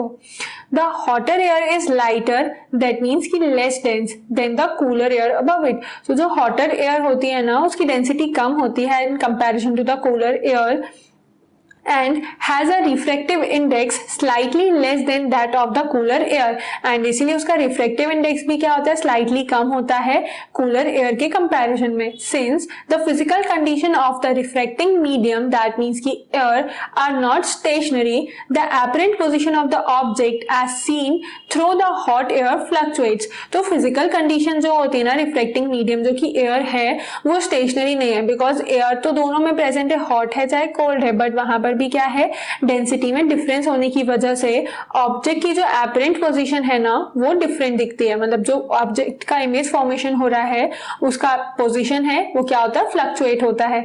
दिस वेवरिंग इज दस an effect of atmospheric refraction, and ये जो वेवरिंग होती है ना वो किसका रिजल्ट है, एटमॉस्फेरिक रिफ्रैक्शन का रिजल्ट है। Refraction of light by earth's atmosphere on a small scale in our local environment, and ये जो हॉट एयर या फिर फायर के ऊपर की एयर के बीच में जो फ्लिकरिंग होती है ना वो एक स्मॉल स्केल पर लोकल एनवायरनमेंट का एग्जाम्पल है। लार्ज स्केल पर अगर देखा जाए सो एग्जाम्पल है the twinkling of stars is a similar phenomenon on a much larger scale, let us see how we can explain it. So twinkling of star जो है वो भी एटमॉस्फेरिक रिफ्रैक्शन का ही एग्जाम्पल है, उसको यहाँ पर हम देख लेते हैं लार्ज स्केल पर हम कैसे ट्विंकलिंग ऑफ स्टार जो है वो हो रहा है एंड इसको हम कैसे एक्सप्लेन कर सकते हैं। So the twinkling of star topic, the twinkling of star is due to atmospheric reflection of starlight. Starlight का एटमॉस्फेरिक रिफ्रैक्शन हो रहा है, उसकी वजह से स्टार जो है वो ट्विंकलिंग होते हुए दिखाई देते हैं। The starlight on entering the earth's atmosphere undergoes refraction continuously before it reaches the earth। so जो starlight होती है ना जब अर्थ एटमॉस्फेयर में, अर्थ के एटमॉस्फेयर में एंटर करती है so उस टाइम से जब तक वो अर्थ पे नहीं आ जाती, अर्थ की सरफेस पे, उस बीच में क्या होता है, बार बार रिफ्रैक्शंस होते हैं। The atmospheric refraction occurs in a medium of gradually changing refractive index, and ये atmospheric refractions क्यों होते हैं, because refractive index जो है वो gradually change होती रहती है। since the atmosphere bends starlight towards the normal, and उसकी केस में क्या होता है कि atmosphere जो है वो starlight को normal की toward bend करता है। the apparent position of the starlight is slightly different from its actual position। तो उस कंडीशन में क्या होगी, bend हो गई लाइट, डेविएट हो गई, तो स्टार की जो एक्चुअल पोजीशन है उससे डिफरेंट हो जाएगी apparent position. The star appear slightly higher than its actual position when viewed near the origin. इसीलिए जो स्टार है वो एक्चुअल पोजीशन से थोड़ा सा ऊपर दिखता है, जो कि होती है क्या, उसकी apparent position. Further this apparent position of the star is not stationary but keeps on changing slightly since the physical condition of the earth's atmosphere are not stationary. But जो ये वाली एपरेंट पोजीशन है ना ये भी क्या है, fixed नहीं होती है, ये भी चेंज होती रहती है, बिकॉज जो फिजिकल कंडीशन है अर्थ एटमॉस्फेयर की वो स्टेशनरी नहीं है, बिकॉज यहाँ पर जो डेंसिटी है एयर की वो कंटिन्यूसली चेंज होती रहती है। Since the stars are very distant they approximate point size source of light. So stars की डिस्टेंस जो है वो बहुत ज्यादा है, इसीलिए वो एक लाइट का पॉइंट सोर्स की तरह बिहेव करते हैं। As the path of rays of light coming from the star goes on varying slightly the apparent position of the star fluctuate and the amount of starlight entering the eyes flicker. The stars sometimes appear brighter and at some of the other time fainter, which is the twinkling effect। तो क्या हो रहा है ना, जो रे path of रे होता है जो स्टारलाइट से आ रहा है वो वेरी कर जाता है। क्यों वेरी कर जाता है, बिकॉज जो एपरेंट पोजीशन है स्टार की वो भी फ्लक्चुएट करती है।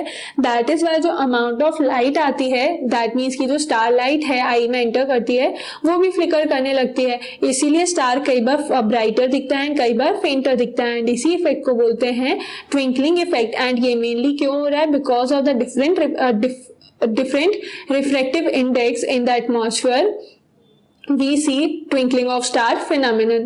why don't the planet twinkle? अब जब स्टार्स ट्विंकल कर रहे हैं तो प्लैनेट क्यों ट्विंकल नहीं करते हैं, because the planets are much closer to the earth and are thus seen as extended sources. तो क्या होता है ना कि प्लैनेट्स जो हैं वो काफी क्लोज हैं as compare to star and इसलिए एक्सटेंडेड सोर्स के फॉर्म में दिखते हैं। If we consider a planet as a collection of a large number of point-sized source of light, the total variation in the amount of light entering our eyes from all the individual point-sized source will average out to 0, thereby nullifying the twinkling effect. So यहाँ पर क्या है, planets की जो distance है अर्थ से वो stars के कंपैरिजन में काफी कम है, एंड अगर हम कंसिडर करते हैं प्लैनेट को एक क्या किसके का फॉर्म में, point size source of light का कलेक्शन है, तो जो टोटल अमाउंट ऑफ वेरिएशन हो रहा है ना लाइट एंटर करती है जो हमारी आईज में एक एक इंडिविजुअल पॉइंट साइज सोर्स से, वो क्या हो जाएगी, एवरेज करने पे 0 आ जाएगी, क्योंकि प्लैनेट सिर्फ एक पॉइंट साइज सोर्स से नहीं बना है, प्लैनेट जो है बहुत सारे point size source of light से मिलके बना हुआ होता है, तो उनका एवरेज निकालने पे वो 0 हो जाता है, इसीलिए ट्विंकलिंग इफेक्ट को नलिफाई कर देते हैं। क्लियर हुआ यहाँ पर ये कि प्लैनेट्स क्यों नहीं ट्विंकल कर रहे। उसके बाद आता है कि advance sunrise and delayed sunset. So advance sunlight and delayed sunset कब किस कंडीशन में होता है, so the sun is visible to us about 2 minutes before the actual sunrise and about 2 minutes after the actual sunset because of atmospheric refraction. So sunrise होने के 2 minutes पहले and sunset होने के 2 मिनट बाद तक भी हमें सन दिखता है, because वहां पर भी atmospheric refraction phenomenon होता है। By actual sunrise we mean the actual crossing of horizon of the sun. So actual sunrise कब होगा, जब sun actual में horizon को cross करेगा। The time difference between, by actual sunrise we mean the actual crossing of the horizon by the sun. Figure 10.10 show the actual and apparent position of the sun with respect to the horizon. तो sun की जो actual position and apparent position given है, that means कि ये horizon है, यहाँ से क्या हो जाता है ना कि एक्चुअली जब पहुंच रहा है एंड 2 मिनट्स पहले ऑब्जर्वर को दिख जाता है। The time difference between the actual sunset and apparent sunset is about 2 minutes, and sunrise and sunset का जो एपरेंट और एक्चुअल टाइमिंग है उसमें 2 मिनट्स का डिफरेंस होता है। The apparent flattening of the sun's disc at sunrise and sunset is also due to the same phenomenon, and sunrise and sunset के time एक फ्लैट डिस्क के टाइप में दिखने लगता है जो सन, वो भी किस वजह से हो रहा है, because of the atmospheric refraction. तो ये एटमॉस्फेरिक रिफ्रैक्शन की वजह से जो भी फिनोमेनन हो रहे हैं, दैट मींस की twinkling of star and advance sunrise and delayed sunset, वो हमने यहाँ पर पढ़े। नेक्स्ट टॉपिक जो आएगा वो क्या है, scattering of light. Scattering of light भी क्या है, डिस्पर्शन या फिर हम बोल सकते हैं लाइट के रिफ्लेक्शन का ही एक फिनोमेनन है, जो कि large scale and small scale both होता है। लार्ज स्केल पे जो एटमॉस्फेयर में होता है उसमें को भी हम पढ़ेंगे। तो यहाँ पर देखते हैं, the interplay of light with objects around us gives rise to several spectacular phenomenon in nature. So जो लाइट का इंटरप्ले हो रहा है ऑब्जेक्ट के साथ, उससे काफी सारे स्पेक्टेक्युलर फिनोमेनन जो नेचर में होते हैं उनको हम देख पा रहे हैं। The blue colour of the sky, colour of water in a deep sea, the reddening of the sun at sunrise and the sunset are some of the wonderful phenomenon we are familiar with। जो sky का जो blue colour है, colour of water है deep sea में, या फिर जो सन की रेडनिंग हो रही है सनराइज और सनसेट के टाइम पे, ये कुछ वंडरफुल फिनोमेनन है जो कि स्कैटरिंग ऑफ लाइट शो करते हैं। In previous class you have learned about the scattering of light bye colloidal particles. So colloidal particles जो होते हैं ना, वो भी लाइट को स्कैटर करते हैं, जो कि हमने क्लास 9th में पढ़ा है। The path of a beam of light passing through a true solution is not visible. So जब ट्रू सॉल्यूशन से लाइट पास होती है वो विजिबल नहीं होती है। However its path become visible through a colloidal solution where the size of the particle is relatively larger. But वही same light beam अगर किसी कोलॉइडल सॉल्यूशन से पास होती है तो वो क्या है, विजिबल होती है, because of the particle size. So इसके बेसिस पर ही फर्स्ट इफेक्ट आता है Tyndall effect. The Earth's atmosphere is a heterogeneous mixture of minute particles। अर्थ का जो एटमॉस्फेयर है वो भी क्या है, माइन्यूट पार्टिकल से बना हुआ एक हेटेरोजेनस मिक्सचर है। These particles include smoke, tiny water droplets, suspended particle of dust and molecules of water। And ये जो हेटेरोजेनस मिक्सचर है उसके कंपोनेंट्स क्या क्या हो जाते हैं, स्मोक है, टाइनी वाटर ड्रॉपलेट्स होते हैं, सस्पेंडेड पार्टिकल्स होते हैं डस्ट के, एंड एयर के मॉलिक्यूल्स हैं। When a beam of light strikes such a fine particles, the path of the beam become visible। And जब ये लाइट बीम स्ट्राइक करती है कहाँ पर, इन फाइन पार्टिकल्स को, तो वो पाथ ऑफ बीम जो है वो विजिबल हो जाता है. The light reaches us after being reflected diffusely by these particle and right observer, light जो है वो ऑब्जर्वर तक कब पहुंचती है, जब वो रिफ्लेक्ट होती है एंड डिफ्यूज हो जाती है इन पार्टिकल से. The phenomenon of scattering of light by the colloidal particles gives rise to Tyndall effect which you have studied in class 9th. And ये जो फिनोमेनन हो रहा है ना लाइट की स्कैटरिंग का कोलॉइडल पार्टिकल्स के थ्रू, उसको बोलते हैं टिंडल इफेक्ट, जो कि क्लास 9th में ऑलरेडी हमने स्टडी किया है. This phenomenon is seen when a fine beam of sunlight enters a smoke-filled room through a small hole. तो ये जो फिनोमेनन होता है ना, ये हम और कब देख सकते हैं, जब एक स्मोक फिल्ड रूम में सनलाइट एंटर करती है. Thus, scattering of light makes the particle visible. तो स्मोक फिल्ड रूम में अगर सनलाइट एक स्मॉल होल से एंटर करती है ना, सो स्मॉल होल के पाथ में जितने भी पार्टिकल्स है वो विजिबल हो जाते हैं. Tyndall effect can also be observe when sunlight pass through a canopy of dense forest. And dense forest में क्या हो जाएगा, कैनोपी, दैट मीन्स कि फॉरेस्ट में पूरे ट्रीज जो हैं उसने फॉरेस्ट के ग्राउंड को कवर किया है. एंड देन सनलाइट जब पास होती है ना, तो एक होल के फॉर्म में उस कैनोपी से पास होती है एंड वहां पर भी ये टिंडल इफेक्ट ऑब्जर्व किया जा सकता है. Here tiny water droplet in the mist scatter light. And forest में क्या होता है, जो वाटर ड्रॉपलेट्स हैं वो लाइट को स्कैटर करती हैं. The colour of the scattered light depends on the size of the scattering particles. And ये जो कलर होता है ना स्कैटर्ड लाइट का, वो किस पे डिपेंड कर रहा है, स्कैटरिंग पार्टिकल्स. दैट मीन्स कि कहां से ये जो लाइट है वो स्कैटर हो रही है. Very fine particles scatter mainly blue light while particles of larger size scatter light of longer wavelength. So अगर पार्टिकल का साइज बहुत ज्यादा छोटा है तो वो ब्लू कलर स्कैटर करेंगे. एंड जैसे जैसे पार्टिकल का साइज इंक्रीज हो जाता है ना, तो लॉन्गर वेवलेंथ की लाइट को वो स्कैटर करते हैं. If the size of the scattering particle is large enough then the scattered light may even appear white. And जो स्कैटरिंग पार्टिकल्स होते हैं उनका साइज अगर ज्यादा ही बड़ा हो जाता है तो स्कैटर्ड लाइट व्हाइट भी दिख सकती है. जरूरी नहीं है कि यहाँ पर कोई हमेशा ही कलर हो, बट वो व्हाइट भी हो जाती है. सो यहाँ पर हम देखते हैं कि जो डिफरेंट कलर्स होते हैं ना स्कैटरिंग के बाद, तो फर्स्ट है why is the colour of the sky, clear sky blue. So clear sky blue क्यों दिखता है, the molecule of air and other fine particles in the atmosphere have size smaller than the wavelength of visible light. तो air के जो molecules हैं and यहाँ पर जो एटमॉस्फेयर में जो दूसरे फाइन पार्टिकल्स प्रेजेंट होते हैं ना, उनका जो साइज है वो काफी स्मॉल है, जो विजिबल लाइट की वेवलेंथ है उससे भी कम है.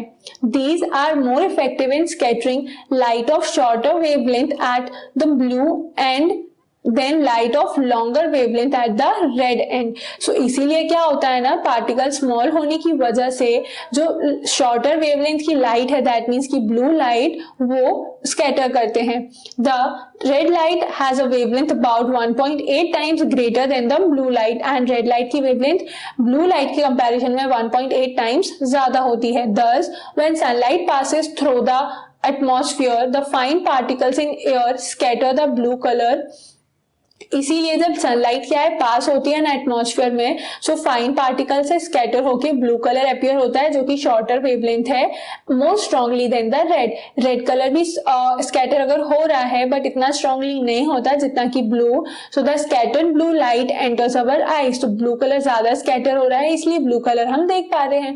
If the earth had no atmosphere there would not have been any scattering. अगर अर्थ में एटमॉस्फेयर ही नहीं होता तो पार्टिकल्स नहीं होते डिफरेंट, तो उस कंडीशन में स्कैटरिंग का फिनोमेनन भी पॉसिबल नहीं था. Then the sky would have looked dark. उस कंडीशन में क्या होता है, स्काई जो है वो डार्क दिखता. The sky appears dark to passenger flying at very high altitudes as scattering is not prominent at such heights. And sky जो है हाई एल्टीट्यूड्स पे जब कोई फ्लाई कर रहा होता है तो वहां से भी क्या है, डार्क दिखता है, बिकॉज उतनी ज्यादा हाइट पे क्या हो जाता है, एटमॉस्फेयर प्रेजेंट नहीं है, वहां पर स्कैटरिंग के फिनोमेनन पॉसिबल नहीं होते हैं. दैट इज वाई वहां पर स्काई का ब्लू कलर भी नहीं दिखता. You might have observed that danger signal lights are red in color. And danger signal light red color के क्यों होते हैं? Do you know why? Because red is least scattered by fog or smoke. Fog और smoke में red जो है वो least scattered color होता है, therefore it can be seen in the same color at a distance. तो एक certain distance तक भी red color same color में ही दिखता है, वहां उसकी कोई भी scattering नहीं होती है. That is why जो danger signal है वहां पर red color का यूज किया जाता है. क्लियर हुआ? तो स्काई का ब्लू कलर क्यों है? बिकॉज यहाँ पर भी स्कैटरिंग का फिनोमिनन है एंड यहाँ पर पार्टिकल साइज स्मॉल होने की वजह से ही ब्लू कलर है. अब नेक्स्ट है colour of the sun at sunrise and sunset. Sunrise and sunset के टाइम पे जो सन का कलर है वो कैसा होता है? Have you seen the sky and the sun at sunrise or sunset? तो आपने सनराइज या सनसेट के टाइम पे स्काई देखा है?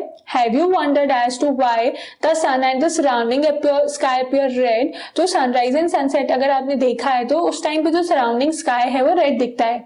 Let us do an activity to understand the blue color of the sky and the reddish appearance of the sun at sunrise and sunset. So यहाँ पर एक एक्टिविटी परफॉर्म करते हैं जिससे क्या पता चलेगा हमें कि स्काई का ब्लू कलर एंड जो सनराइज और सनसेट के टाइम पे स्काई का रेडिश अपीयरेंस है वो क्यों होता है. सो एक्टिविटी 11.3 है, place a strong source of white light at the focus of a converging lens. This lens provide a parallel beam of light. So यहाँ पर इस एक्टिविटी में क्या करना है? एक सोर्स लाइट का लगाना है, व्हाइट लाइट का सोर्स होगा एंड वो फोकस किसके थ्रू करेगा? एक कन्वर्जिंग लेंस L1 के थ्रू एंड वहां से वो एंटर होगा पैरेलल बीम में के थ्रू एक बीकर में. Allow the light beam to pass through a transparent glass tank T containing clear water. So ये लाइट रेज जो है वो पैरेलली पास होंगी एक ग्लास टैंक से जिसमें कि क्लियर वाटर फिल्ड है. Allow the beam of light to pass through a circular hole C made in a cardboard. And यहाँ से उसके बाद जो लाइट है वो कार्डबोर्ड में एक स्मॉलर होल के थ्रू पास होंगी एंड वहां पर उसके बाद लगा हुआ होगा सेकेंड कन्वर्जिंग लेंस L2 जो कि इस फिगर में क्लियरली मेंशन्ड है. एंड देन क्या हो रहा है? Allow the beam of light to pass through a circular hole made in a cardboard.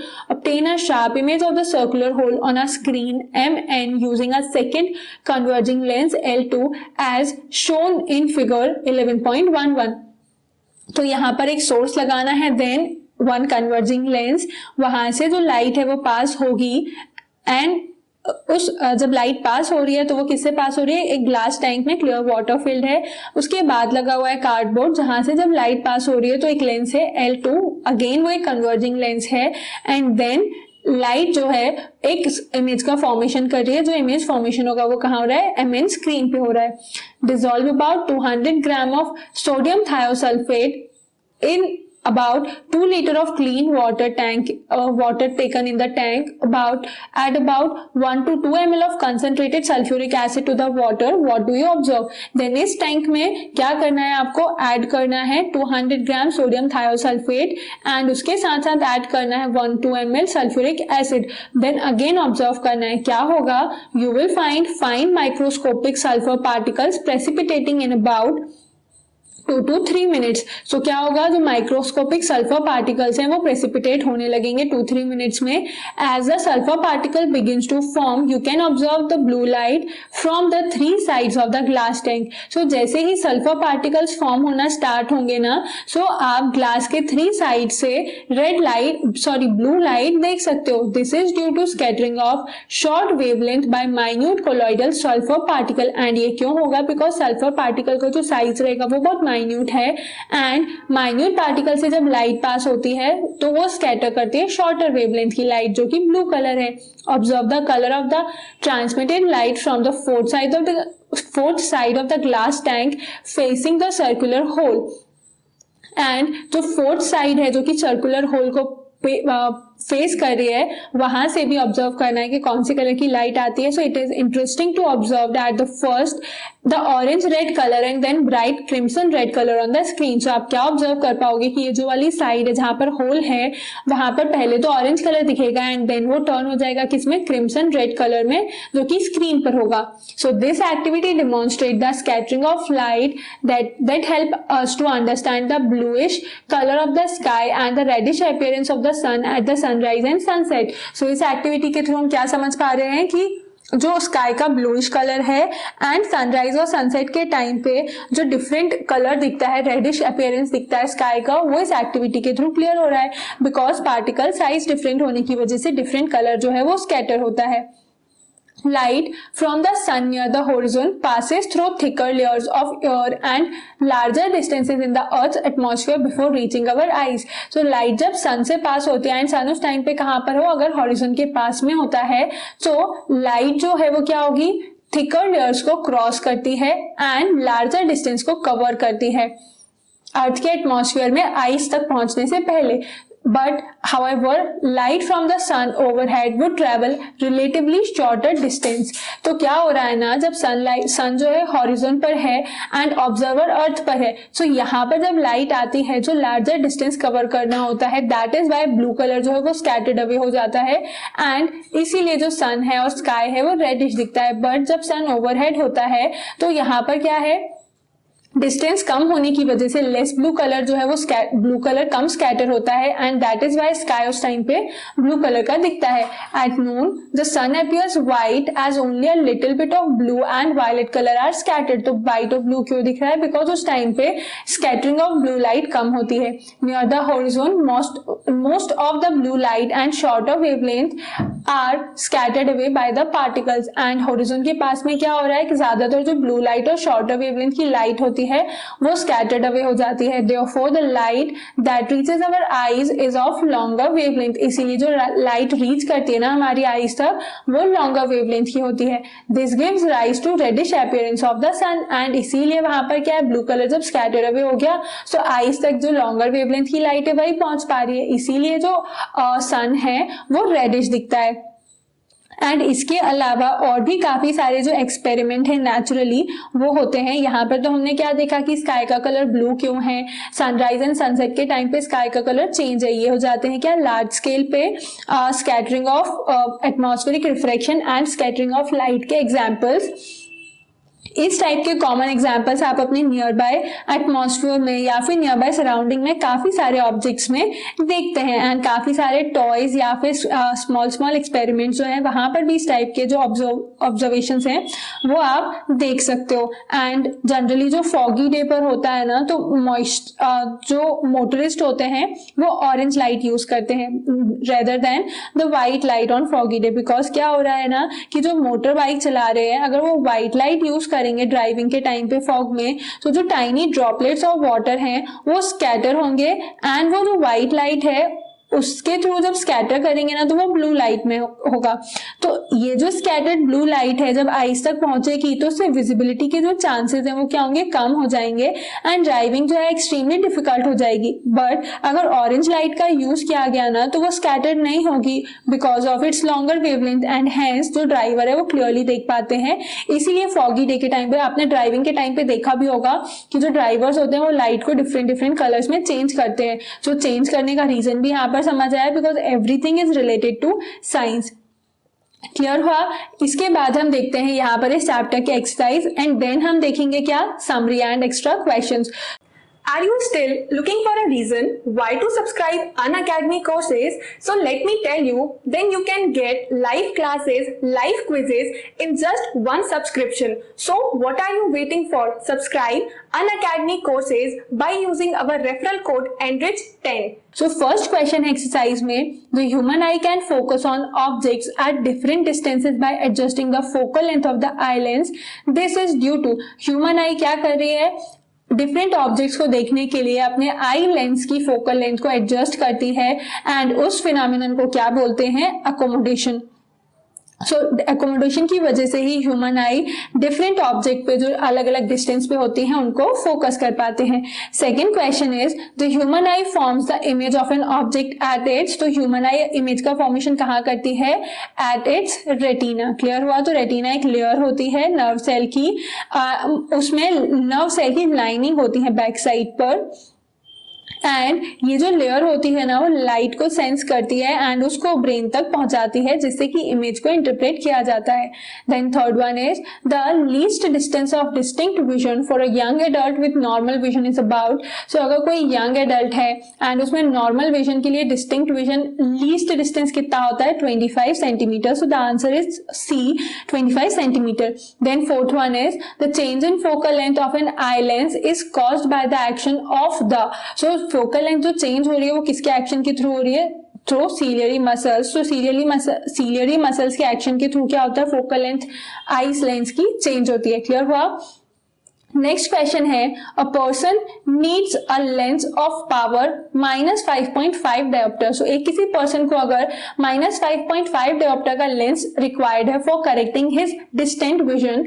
For correcting his near vision he needs a lens of power +1.5 dioptre and उसको अपना near vision clear ठीक करने के लिए +1.5 dioptre power का lens की requirement है. So what is the focal length of the lens required for correcting distant vision and near vision. So focal length जो है कितनी रिक्वायर्ड होगी distant vision and near vision को ठीक करने के लिए. तो यहाँ पर हम फर्स्ट कंडीशन देख लेते हैं क्या. तो पावर ऑफ लेंस जो है हमने पढ़ा हुआ है, पावर ऑफ लेंस का फॉर्मूला कितना होता है? P is equal to 1/f. F is what? Focal length and P is power. And power find out करते टाइम हम फोकल लेंथ को क्या लेते हैं? मीटर में कंसिडर करते हैं. फर्स्ट केस में जहां पर डिस्टेंट विजन को करेक्ट करना है उस कंडीशन में पावर कितनी है? फर्स्ट केस हम देख रहे हैं डिस्टेंट विजन का. उस कंडीशन में power of the lens is -5.5 dioptre. So focal length कितनी आ जाएगी? सिंपली 1/-5.5. इसको जब हम सॉल्व करेंगे सो ये हो जाएगा कितना? 11 एंड ये हो गया 2. So it would be around 0.181 metre and that too in minus. So minus में है अगर फोकल लेंथ तो कौन सा लेंस की रिक्वायरमेंट होगी? सो करेक्टिंग विजन के लिए जो भी लेंस रिक्वायर्ड होगा उसमें कितनी फोकल लेंथ होना चाहिए? -0.181 मीटर. एंड देन अगर हम बात करें क्या नियर विजन को करेक्ट करने की, तो सेकेंड केस जो है फिफ्थ क्वेश्चन का, वहां पर पावर का फॉर्मूला सेम लगेगा. सो फोकल लेंथ कैसे हम निकाल लेंगे? 1/1.5 एंड ये क्या है? पॉजिटिव है. सो ये हो गया 3 and 2. So 2/3 it would be around 0.66 metre. So near vision को करेक्ट करने के लिए कितना फोकल लेंथ चाहिए लेंस का? 0.66 एंड फर्दर ऑन अगर आप इसको डिवाइड करोगे तो आंसर आएगा. सो क्लियर हो गया. डिस्टेंस विजन को ठीक करने के लिए power of focal length of lens and near vision clear correct करने के लिए पावर फोकल लेंथ यहाँ पर हमने फाइंड आउट कर लिया एंड सिंपल सा फॉर्मूला का यूज करके. देन नेक्स्ट क्वेश्चन है the far point of a myopic person is 80 centimetre in the front of the I. So myopic person अगर है उसका फार पॉइंट कहाँ है? 80 सेंटीमीटर आई के सामने. What is the nature and power of lens required to correct the problem? So इस condition में power of lens क्या रिक्वायर्ड होगी and side by side nature of lens क्या लगेगा? कौन सा लेंस की रिक्वायरमेंट होगी? सो इंडिविजुअल कोई भी है जो सफर कर रहा है मायोपिया से, तो इस डिफेक्ट में क्या होता है? इमेज कहाँ पर फॉर्म होने लगती है? रेटिना के सामने फॉर्म होती है. तो उस कंडीशन में कौन से लेंस की रिक्वायरमेंट होती है? कनकेव लेंस की रिक्वायरमेंट होती है डिफेक्ट को ठीक करने के लिए. अब हम इसको में क्या फाइंड आउट करना है? पावर फाइंड आउट करना है. तो फर्स्ट हमें पता होना चाहिए फोकल लेंथ. सो कैसे होगा? यहाँ पर डिस्टेंट ऑब्जेक्ट की डिस्टेंस u जो है वो हम क्या मानेंगे? इन्फिनिटी. बिकॉज ऑब्जेक्ट की एक्चुअल डिस्टेंस वो है इन्फिनिटी, बट इमेज का फॉर्मेशन जो हो रहा है v that is 80 centimetre. But वो क्या हो जाएगा? Negative, because in case of concave lens. And focal length जो है वो हमें फाइंड आउट करना है. सो यहाँ पर हम लेंस फॉर्मूला लगाएंगे. लेंस फॉर्मूला क्या होता है? 1/v minus 1/u is equal to 1/f. v की वैल्यू हमको पता है 1/80 एंड ये माइनस साइन, माइनस u कितना है? इन्फिनिटी है. एंड 1/f हम फाइंड आउट कर लेंगे. ये क्या हो जाएगा? 1/infinity will be 0. So 1/f is equal to -1/80. So simply f कितना हो जाएगा? -80 सेंटीमीटर. क्लियर हो गया? सो यहाँ पर जो मायोपिया है उसका आंसर हमें मिल गया कि हमें कितना फोकल लेंथ चाहिए, पर हमें यहाँ पर फाइंड आउट करना है पावर। सो पावर कैसे हम फाइंड आउट करेंगे, फोकल लेंथ जो सेंटीमीटर में गिवन है उसको फर्स्ट हम कन्वर्ट करते हैं मीटर में, एंड देन पावर का फॉर्मूला 1/f इन मीटर, इसके हेल्प से हम निकाल लेंगे जो आंसर आएगा किसमें, डायोप्टर्स में। तो पावर आ जाएगी and concave lens of whatever you will find in the answer 1/0.8 metre. 80 centimetre को जब आप मीटर में कन्वर्ट करोगे तो वो कन्वर्जन करना है, एंड देन डिवाइड करने के बाद जो भी आंसर आएगा डायोप्टर में, that will be the power required to correct this vision. Clear है। देन नेक्स्ट क्वेश्चन में आपको क्या करना है, 7th क्वेश्चन है, make a diagram to show how hypermetropia is corrected. एक डायग्राम के थ्रू बताना है हाइपरमेट्रोपिया का करेक्शन कैसे होता है। The near point of the hypermetropic eye is 1 metre. So जो भी जिस पर्सन को डिफेक्ट है ना उसका नियर पॉइंट कितना है, 1 मीटर है। What is the power of lens required to correct this defect, and इस डिफेक्ट को करेक्ट करने के लिए लेंस की पावर कितनी होगी। Assume that the near point of the normal eye is 25 centimetre, and इस कंडीशन में जो नॉर्मल आई का नियर पॉइंट कितना गिवन है, 25 सेंटीमीटर गिवन है। सो कोई भी अगर इंडिविजुअल हाइपरमेट्रोपिया से सफर कर रहा है, सो वो क्या है, डिस्टिंक्ट ऑब्जेक्ट जो है वो तो क्लियरली देख रहा है, बट वो क्या है, क्या देखने में डिफिकल्टी हो रही है, जो नियर बाय ऑब्जेक्ट्स है उनको देखने में डिफिकल्टी होती है। ये क्यों हो रहा है, बिकॉज जो लेंस है वो फोकस कहाँ करता है, इनकमिंग जो डाइवर्जेंट रेज होती है ना उनको कहां पर फोकस करते हैं, बियॉन्ड द रेटिना, एंड इसको करेक्ट कर सकते हैं क्या, कन्वेक्स लेंस का यूज करके। सो कन्वेक्स लेंस अगर सुटेबल पावर का यूज किया जाए तो वो क्या करेगा, इनकमिंग लाइट को कन्वर्ट करेगा इन सच अ वे जिससे कि इमेज का फॉर्मेशन रेटिना पे होने लगे, not beyond the retina. So convex lens क्या कर रहा है, वो क्रिएट करता है virtual image of near bye object at the near point of vision of any individual suffering from hypermetropia. So यहाँ पर जो गिवन इंडिविजुअल है वो क्या कर पा रहा है, he is able to see objects kept at 25 centimetre. That means कि नियर विजन गिवन है ना 25 सेंटीमीटर, तो वो 25 सेंटीमीटर पे रखे हुए ऑब्जेक्ट को तो देख पा रहा है। सो इमेज अगर फॉर्म्ड हो रही है उस ऑब्जेक्ट की नियर पॉइंट पे, जो कि कहां पर कितना गिवन है, 1 मीटर गिवन है। सो नॉर्मल नियर विजन है 25 सेंटीमीटर, बट उस पर्सन का नियर विजन कितना हो रहा है, 1 मीटर हो रहा है। सो यहाँ पर हम क्या एज्यूम करते हैं कि ऑब्जेक्ट रखी हुई है 25, ऑब्जेक्ट डिस्टेंस हो गया क्या 25 सेंटीमीटर, एंड इमेज डिस्टेंस हो गया 1 मीटर, दैट मीन्स कि 100 सेंटीमीटर। सो यहाँ पर हम फोकल लेंथ फाइंड आउट करेंगे with the help of the same lens formula. Lens formula की हेल्प से आप क्या फाइंड आउट कर लोगे, फोकल लेंथ।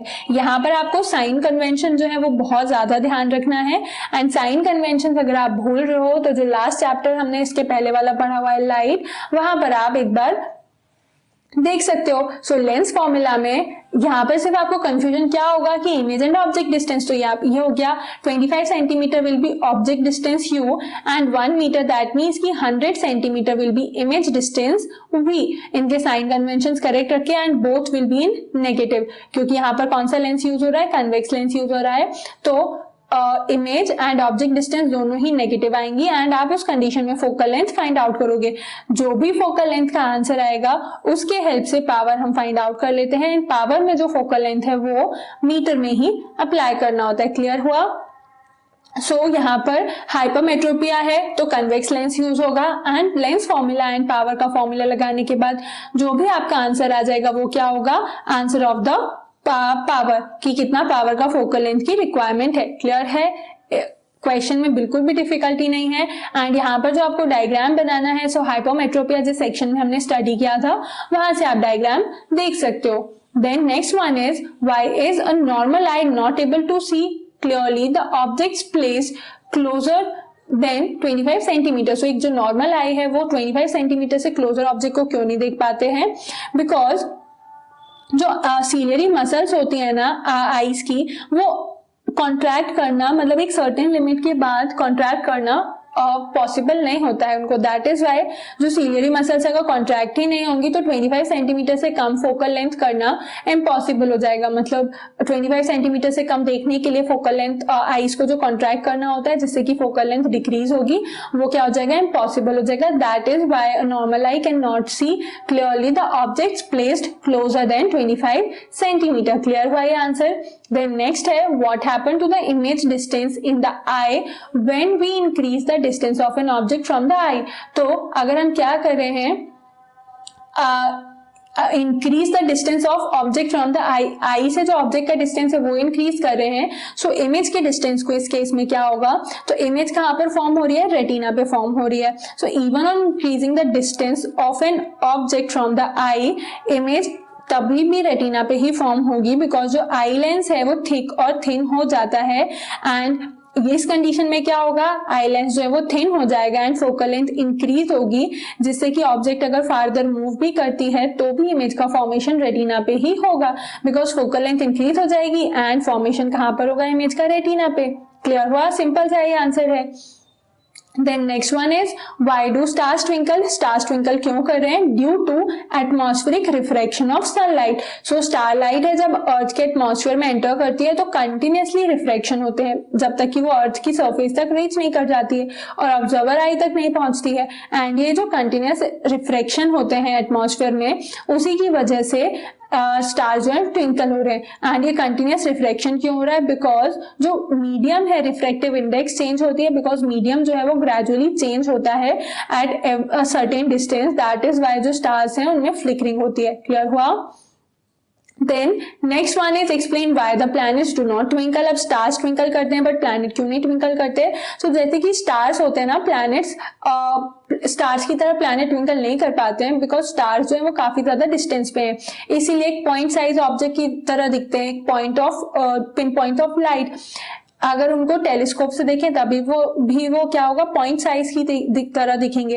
एंड इसीलिए जो सारी लाइट होती है वो क्या है, एक सिंगल पॉइंट से आ रही है एंड इसके लिए उसका पाथ जो है वो हाईली ससेप्टेबल होता है एंड वहां पर लाइट जो है वो इजीली डिफ्रैक्ट हो जाती है। दैट मीन्स कि रिफ्रैक्शन का फिनोमेनन होता है। बट प्लैनेट्स के केस में क्या हो जाता है ना कि प्लैनेट्स कंपैरेटिवली स्टार्स से बड़े साइज के हैं। दैट मीन्स कि ग्रुप ऑफ और cluster of point size large point size objects. That is why वहां पर क्या होता है ना कि जो रिफ्लेक्शन का फिनोमेनन है वो इतने बड़े सोर्स में पॉसिबल नहीं है। एंड रिफ्लेक्शन जब नहीं हो रहा है एंड रिफ्लेक्शन इफ प्रेजेंट, वो क्या हो जाता है, नलिफाई हो जाता है because of so many point size a source of light and that is why planets जो है वो twinkle होते दिखाई नहीं देते। क्लियर हुआ ये आंसर।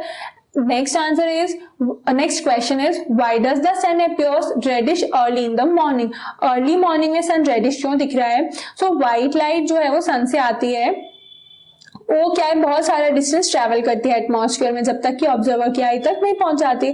सो इसमें क्या होता है कि scattering of all coloured light except the light corresponding to the red colour takes place. क्यों हो रहा है, बिकॉज रेड कलर जो है उसको छोड़कर बाकी सारे कलर स्कैटर हो जाते हैं, बिकॉज रेड कलर की वेवलेंथ ज्यादा होने की वजह से इतना ज्यादा जो लॉन्ग डिस्टेंस है वो सिर्फ रेड कलर कवर कर पाता है। दैट इज वाई सनराइज और सनसेट के टाइम पे जो स्काई है वो रेडिश कलर का दिखता है एंड सनराइज एंड सनसेट के टाइम पे सन जो है वो हॉरिजॉन पे होता है, दैट मीन्स कि लॉन्गर डिस्टेंस पे होता है। एंड डे टाइम पे जब सन ओवरहेड है तब क्या होता है, सन कम डिस्टेंस पे होता है। दैट इज वाई ब्लू और व्हाइट कलर हम इजीली देख पाते हैं, बिकॉज उस टाइम पे ब्लू कलर जो है वो ज्यादा स्कैटर नहीं होता है। सो ब्लू कलर जो है वो ज्यादा दिखता है और व्हाइट कलर दिखता है एंड रेड कलर उस केस में नहीं दिखता है। बट जब सन की डिस्टेंस ज्यादा होती है अर्थ से, उस टाइम पे सनलाइट जो आती है ना उससे जितने भी कलर स्कैटर हो रहे हैं, तो ब्लू वायलेट ये सारे व्हाइट कलर ये सब क्या होते हैं, स्कैटर हो जाते हैं एंड सिर्फ बचता क्या है, लॉन्गर वेवलेंथ का रेड कलर जिसे हम देख पाते हैं। ये आंसर भी सिंपल है। देन नेक्स्ट क्वेश्चन है, लास्ट क्वेश्चन इस चैप्टर का, why does the sky appear dark instead of blue to an astronaut. So astronaut को स्काई का कलर डार्क क्यों दिखता है, ब्लू क्यों नहीं दिखता है, बिकॉज एस्ट्रोनॉट क्या है, बहुत ज्यादा हाइट पर होते हैं, स्काई में स्पेस में होते हैं एंड वहां पर एटमॉस्फेयर प्रेजेंट नहीं होता है। दैट मीन्स कि वहां पर ये जो मिक्सचर ऑफ गैसेज हैं, डिफरेंट पार्टिकल्स जो होते हैं डस्ट के, स्मोक के, वो सब प्रेजेंट नहीं होते हैं, तो वहां पर जो लाइट है वो स्कैटर नहीं होती है एंड रिफ्लेक्शन का फिनोमेनन भी नहीं होता है। दैट इज वाई स्काई जो है वो डार्क दिखता है एंड ब्लू नहीं दिखता है टू एन एस्ट्रोनॉट। ये सारे फिनोमेनन जो रिफ्लेक्शन एंड स्कैटरिंग कहां पर प्रेजेंट होते हैं, एटमॉस्फेयर में, because of the different size particle present in the atmosphere. तो क्लियर है, ये आंसर भी सिंपल सा आंसर था। तो यहाँ पर इस चैप्टर के क्वेश्चन आंसर जो है वो एंड होते हैं। एंड यहाँ पर जो हमने इसके पहले जो 6th एंड 7th क्वेश्चन किए थे वो बहुत ही सिंपल से क्वेश्चन हैं जिनमें न्यूमेरिकल्स आ जाते हैं। वहाँ पर क्या था, आपको लेंस फॉर्मूला का यूज करके पहले फोकल लेंथ फाइंड आउट करनी है and then power of lens find out करना है। उसके अलावा इन क्वेश्चंस में क्या करना था, मायोपिया एंड हाइपरमेट्रोपिया कंडीशन से हम लेंस का टाइप फाइंड आउट कर लेते हैं कि मायोपिक आई में कनकेव लेंस रिक्वायर्ड होता है एंड हाइपरमेट्रोपिक आई में कन्वेक्स लेंस रिक्वायर्ड होता है। बस आपको पावर फाइंड आउट करना है। तो 6th क्वेश्चन तो हमने यहाँ सॉल्व किया। 7 जो आपको अपने आप करना है उसमें लेंस फॉर्मूला आप अप्लाई करोगे तो ऑब्जेक्ट डिस्टेंस गिवन है 25 सेंटीमीटर जो कि आपको नेगेटिव रखना है एंड सेम यहाँ पर गिवन है इमेज डिस्टेंस जो कि है 1 मीटर एंड इसको आप सेंटीमीटर में कन्वर्ट कर सकते हो एंड देन उसको लेंस फॉर्मूला में अप्लाई करके फर्स्ट फाइंड आउट करोगे फोकल लेंथ। फोकल लेंथ आएगी किसमें, मीटर में, उसको कन्वर्ट, फोकल लेंथ होगी सेंटीमीटर में, उसको मीटर में कन्वर्ट करके पावर ऑफ लेंस के फॉर्मूले में पुट करना होता है एंड देन ये जो एक्सप्लेनेशन वाले आंसर्स हैं वो भी इस चैप्टर से काफी इंपॉर्टेंट होते हैं। क्लियर है। अभी हम डिस्कस कर लेते हैं चैप्टर की एक ब्रीफ समरी एंड उसके बाद हम यहाँ पर जो भी इंपॉर्टेंट क्वेश्चंस आएंगे उनके बारे में देख लेते हैं। सो ये जो चैप्टर हमने स्टार्ट किया था human eye and the colourful world, इसमें सबसे फर्स्ट इंपॉर्टेंट टॉपिक आता है ह्यूमन आई जो कि एक नेचुरल ऑप्टिकल इंस्ट्रूमेंट होता है एंड जिसकी वजह से हम डिफरेंट ऑब्जेक्ट्स जो हैं वो देख पाते हैं। ह्यूमन आई में काफी सारे डिफरेंट पार्ट्स होते हैं, स्टार्टिंग फ्रॉम द रेटिना जो कि लाइट सेंसिटिव स्क्रीन होती है जहां पर इमेज का फॉर्मेशन है। कॉर्निया, कॉर्निया एक थिन मेम्ब्रेन है, आई की ट्रेल को कवर करते हैं एंड लेंस की तरह बिहेव भी करती है जो कि सनलाइट को रिफ्लेक्ट करती है एंड लाइट को एंटर होने देती है आई में। देन उसके बाद है क्या, एक्वस ह्यूमर जो कि लिक्विड होता है, फिल्ड है कॉर्निया एंड लेंस के बीच में। आई लेंस होता है, यहाँ पर लेंस कन्वेक्स लेंस यूज होता है जनरली जो कि एक ट्रांसपेरेंट फ्लेक्सिबल जेली मटेरियल से बना हुआ है एंड इसका जो कर्वेचर है वो सीलियरी मसल्स के थ्रू एडजस्ट किया जाता है। प्यूपिल जो प्रेजेंट होता है वो होल प्रेजेंट है आइरिस के मिडिल में एंड वहां से ही लाइट आई में एंटर करती है। So it appears black because light falling on it goes into the I and does not come back. Light एक बार यहाँ से एंटर हो गई तो इमेज का फॉर्मेशन कर देती है रेटिना पे, वो वापस तो आती नहीं है। उसके बाद ये बने यहाँ पर सीलियरी मसल्स। सीलियरी मसल्स क्या करते हैं, लेंस को अटैच करके रखे हैं एंड लेंस को कॉन्ट्रैक्ट एंड रिलैक्स होने में हेल्प करते हैं जिससे कि फोकल लेंथ जो है वो चेंज होती है। एंड देन उसके बाद है आइरिस। आइरिस क्या करती है, अमाउंट ऑफ लाइट कितना एंटर होगा उसको कंट्रोल करती है by changing it size and optical nerves जो होते हैं ना वो क्या करते हैं, मैसेज को पहुंचाते हैं ब्रेन तक in the form of electrical signals. And उसके अलावा ये जो ह्यूमन आई है वो एक रफली स्पेरिकल शेप की होती है जिसका डायमीटर अराउंड 2.3 सेंटीमीटर है एंड इसमें मेन जो कन्वेक्स लेंस प्रेजेंट होता है ना वो लिविंग टिश्यू से बना हुआ है। तो यहाँ पर ह्यूमन आई में जो लेंस है वो लिविंग ऑर्गन है, not the type of other convex और कनकेव लेंस जो कि हम स्पेक्टिकल्स में लगाते हैं। क्लियर है। अब ये जो डिफरेंट आई के ह्यूमन आई के पार्ट्स होते हैं ना उनके डिफरेंट फंक्शन है एंड कहीं पर भी एक क्वेश्चन नहीं आया है explain the structure of human eye. So एक इंपॉर्टेंट क्वेश्चन आपको क्या हो जाएगा, explain the structure of human eye and explain the various functions of the different parts of human eye. So question भी अगर आप साथ साथ नोट कर रहे हो तो यहाँ पर एक इंपॉर्टेंट क्वेश्चन है, अगर मिस ना हो जाए सो ये नोट डाउन करो।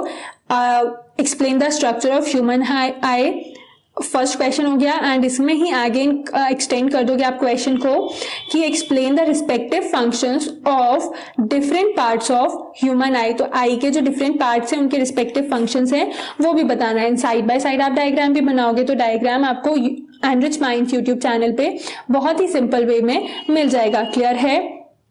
देन प्यूपिल का एक इंपॉर्टेंट फंक्शन है, दैट मीन्स कि आप ऑब्जर्व करोगे कि जैसे आप सडनली किसी डार्क प्लेस से बाहर आते हो, ब्राइट सनलाइट में आते हो, सो आईज क्या होती है, क्लोज हो जाती हैं। एंड अगर आप क्या है एंटर करते हो किसी हॉल में आ जाओ जहाँ की डार्क है तो ब्राइट लाइट में से आप डार्क में एंटर कर रहे हो, सो क्या होता है कुछ टाइम के लिए आप you won't be able to see anything for some time. क्यों हो रहा है ये, यहाँ पर ना प्यूपिल जो है आई में वो एक वेरिएबल अपर्चर प्रोवाइड करती है जिसका कि साइज कंट्रोलेबल होता है कि तो जब लाइट ब्राइट होगी तो आइरिस क्या होती है, कॉन्ट्रैक्ट कर जाती है एंड सो द प्यूपिल इसीलिए जो लाइट है वो कम एंटर होती है, पर जब लाइट डिम है तो आइरिस एक्सपैंड हो जाती है जिससे कि मोर लाइट जो है वो आईज में एंटर कर पाए। क्लियर है? देन उसके बाद है क्या, पावर ऑफ अकोमोडेशन। उसके अलावा एक और टॉपिक है परसिस्टेंस ऑफ विजन। इसका मतलब क्या होता है कि it is the time for which sensation of an object continues in the eyes and it is about 1/16th of a second. So जिस भी टाइम पे टाइम ड्यूरेशन के लिए कि कोई ऑब्जेक्ट का सेंसेशन ह्यूमन आई में होता है। देन उसके बाद जो पावर ऑफ एकोमोडेशन टॉपिक है, तो सीलियरी मसल्स जो है इसके लिए मेनली रिस्पॉन्सिबल होती हैं। सीलियरी मसल्स रिलैक्स्ड होंगे तो आई लेंस थिन हो जाते हैं, फोकल लेंथ इंक्रीज होती है जिससे कि हम डिस्टेंट ऑब्जेक्ट को क्लियरली देख पाते हैं।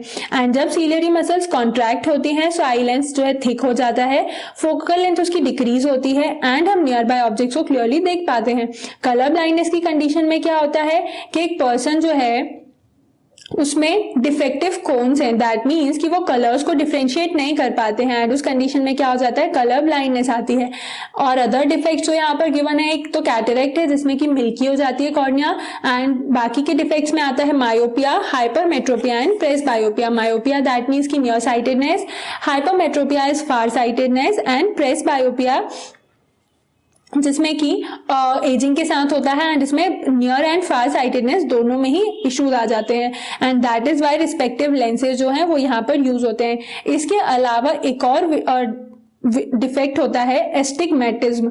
You can write this also, astigmatism, and it is a kind of defect in human eye due to which person can not see or focus simultaneously on the horizontal and vertical lines both. तो इसके correction के लिए क्या है, cylindrical lenses का use होता है जब कोई भी person horizontal and vertical lines को एक टाइम पर फोकस नहीं कर पाता है। एक टाइम पे या तो वो हॉरिजॉन्टल व्यू देख पाएगा या वर्टिकल व्यू देख पाएगा। That is why correction cylindrical lens use होते हैं एंड इस डिसीज को बोलते हैं और डिफेक्ट को बोलते हैं क्या बोलते हैं हम, सॉरी, एस्टिग्मेटिज्म। सो जब कोई भी person vertical and horizontal lines को साइमल्टेनियसली नहीं देख पाता है तो वो डिसीज होती है एस्टिग्मेटिज्म एंड इसके लिए यूज होते हैं सिलिंड्रिकल लेंसेज। देन उसके बाद टॉपिक आता है क्या, refraction of light through a prism. तो प्रिज्म के थ्रू क्या है, प्रिज्म में एक तो 2 रेक्टेंगुलर बेसेस होते हैं एंड उसके बाद 3 जो है वो ट्रायंगुलर बेस सरफेस होती हैं। सो इसमें क्या होता है ना, जब लाइट पास होती है सो वो स्प्लिट हो जाती है। फर्स्ट कंडीशन है कि लाइट डेविएट भी हो रही है, बट अगर व्हाइट लाइट जब एंटर करती है ना तो वो 7 कलर्स में डिस्पर्स होती है एंड 7 कलर्स जो हैं वो आपने रेनबो के कलर्स तो देखे ही हुए हैं। अभी व्हाइट लाइट एंड बोलोगे आपकी व्हाइट लाइट क्या होती है, तो व्हाइट लाइट जो है उसमें 7 कलर्स होते हैं जो कि जिन कलर्स में वो स्प्लिट होती है ना वही सेम 7 कलर्स व्हाइट लाइट में प्रेजेंट होते हैं। उसके अलावा होती है मोनोक्रोमैटिक लाइट, दैट मीन्स कि जिस लाइट में सिर्फ सिंगल कलर होता है या फिर सिंगल वेवलेंथ का कलर प्रेजेंट होता है वो होती है मोनोक्रोमैटिक लाइट एंड इसमें आता है कौन सा एग्जाम्पल, सोडियम लाइट का एग्जाम्पल आता है। देन पॉलीक्रोमैटिक लाइट जो है उसका एग्जाम्पल हो जाता है क्या, व्हाइट कलर, जिसमें मोर देन 2 कलर्स जो हैं वो प्रेजेंट होते हैं, that is polychromatic light. And white light का रिकॉम्बिनेशन को किसने फाइंड आउट किया था, दैट मीन्स कि जब व्हाइट लाइट एक प्रिज्म से पास होगी तो वो एक स्पेक्ट्रम में कन्वर्ट हो रही है। देन जब वो स्पेक्ट्रम अगेन प्रिज्म के डिफरेंट एंगल से जब पास होगा ना तो वो क्या है, व्हाइट लाइट में रिक्रिएट हो जाता है एंड ये फाइंड आउट किसने किया था, फर्स्ट इसैक न्यूटन ने। देन उसके बाद आता है जो dispersion of light and reflection और रिफ्रैक्शन के फिनोमिनन से ही रेनबो का फॉर्मेशन होता है। तो रेनबो जो है वो सनलाइट का स्पेक्ट्रम होता है। इसमें क्या होता है, रेन ड्रॉप्स जो है वो प्रिज्म की तरह बिहेव करते हैं जिसमें जब सनलाइट पास होती है सो रिफ्रैक्शन, रिफ्लेक्शन एंड डिस्पर्शन के फिनोमिनन से हम कोई भी मतलब हम स्काई में रेनबो को एंड रेनबो की जो 7 कलर्स हैं वो देख पाते हैं। देन उसके बाद जो टॉपिक आता है वो क्या है, एटमॉस्फेरिक रिफ्रैक्शन, दैट इज कि एटमॉस्फेयर के अर्थ के एटमॉस्फेयर में क्या है, वेरी साइज के पार्टिकल्स प्रेजेंट है एंड ऑप्टिकल डेंसिटी भी वेरी करती है। दैट इज वाई यहाँ पर जब लाइट पास होती है ना तो मल्टीपल टाइम्स रिफ्लेक्ट होती है। जैसे कि जो सोलर पोजीशन होती है स्टार की एपरेंट एंड एक्चुअल पोजीशन, उसमें डिफरेंस क्यों दिख रहा है, बिकॉज एयर की डेंसिटी डिफरेंट लेयर्स में डिफरेंट होती है एंड सेम जो ट्विंकलिंग ऑफ स्टार है वो भी इसीलिए हो रहा है because different densities of air की सरफेस, एयर की लेयर्स में जो है वहां से जब लाइट पास होती है तो लाइट जो है वो फ्लिकर होने लगती है एंड यही जो फ्लिकरिंग है वो होता है क्या, ट्विंकलिंग ऑफ स्टार। अब प्लैनेट क्या है, प्लैनेट्स कंपैरेटिवली क्लोजर हैं अर्थ के एंड जो एक्सटेंडेड सोर्स ऑफ लाइट के फॉर्म में होते हैं। दैट मीन्स कि जो कलेक्शन होता है large number of point sized source of light का वो है, इसलिए टोटल अमाउंट ऑफ लाइट जो एंटर करती है आईज में एक इंडिविजुअल पॉइंट से वो क्या होती है, ट्विंकलिंग इफेक्ट को नलिफाई कर देती है। देन उसके बाद आता है कि एडवांस सनराइज एंड सनसेट के टाइम पे क्या है, सन जो है वो सनराइज के 2 मिनट्स पहले एंड सनसेट के 2 मिनट्स बाद तक भी दिखता है because of this atmospheric reflection. And यहाँ पर क्या होता है ना, जो ड्यूरेशन होती है डे की वो अप्रोक्सीमेटली 4 मिनट शॉर्टर हो जाती है अगर एटमॉस्फेयर नहीं होगा तो, क्योंकि एक्चुअल सनराइज कब हो रहा है, जब सन हॉरिजॉन को क्रॉस करेगा, बट एपरेंट सनराइज हमें कब दिख रहा है, जब सन हॉरिजॉन से नीचे ही है। सो इस कंडीशन में क्या हो जाता है कि यहाँ पर ये जो 2 मिनट्स का टाइम गैप है ना, वो एटमॉस्फेयर नहीं होगा तो वो ये 2 मिनट का गैप नहीं होगा, that is by 4 minute shorter day होगा अगर अर्थ पे कोई भी एटमॉस्फेयर नहीं है। देन उसके बाद आता है क्या, टिंडल इफेक्ट। टिंडल इफेक्ट में क्या होता है, जब लाइट रे जो है वो कुछ कोलॉइडल सॉल्यूशन या फिर ऐसे किसी सॉल्यूशन से या मिक्सचर से पास होती है जहां पर comparatively larger size particle present है, सो वो डिफरेंट कलर्स में या फिर सिंगल कलर में भी स्कैटर हो जाती है। सो वेरी फाइन पार्टिकल जो है वो मेनली क्या स्कैटर करते हैं, ब्लू कलर जो कि शॉर्टर वेवलेंथ का है। लार्जर साइज पार्टिकल जो है वो लॉन्गर वेवलेंथ, दैट मीन्स कि रेड कलर को स्कैटर करते हैं। एंड जो वेरी लार्ज पार्टिकल्स होते हैं उस कंडीशन में स्काई जो है वो व्हाइट दिखता है।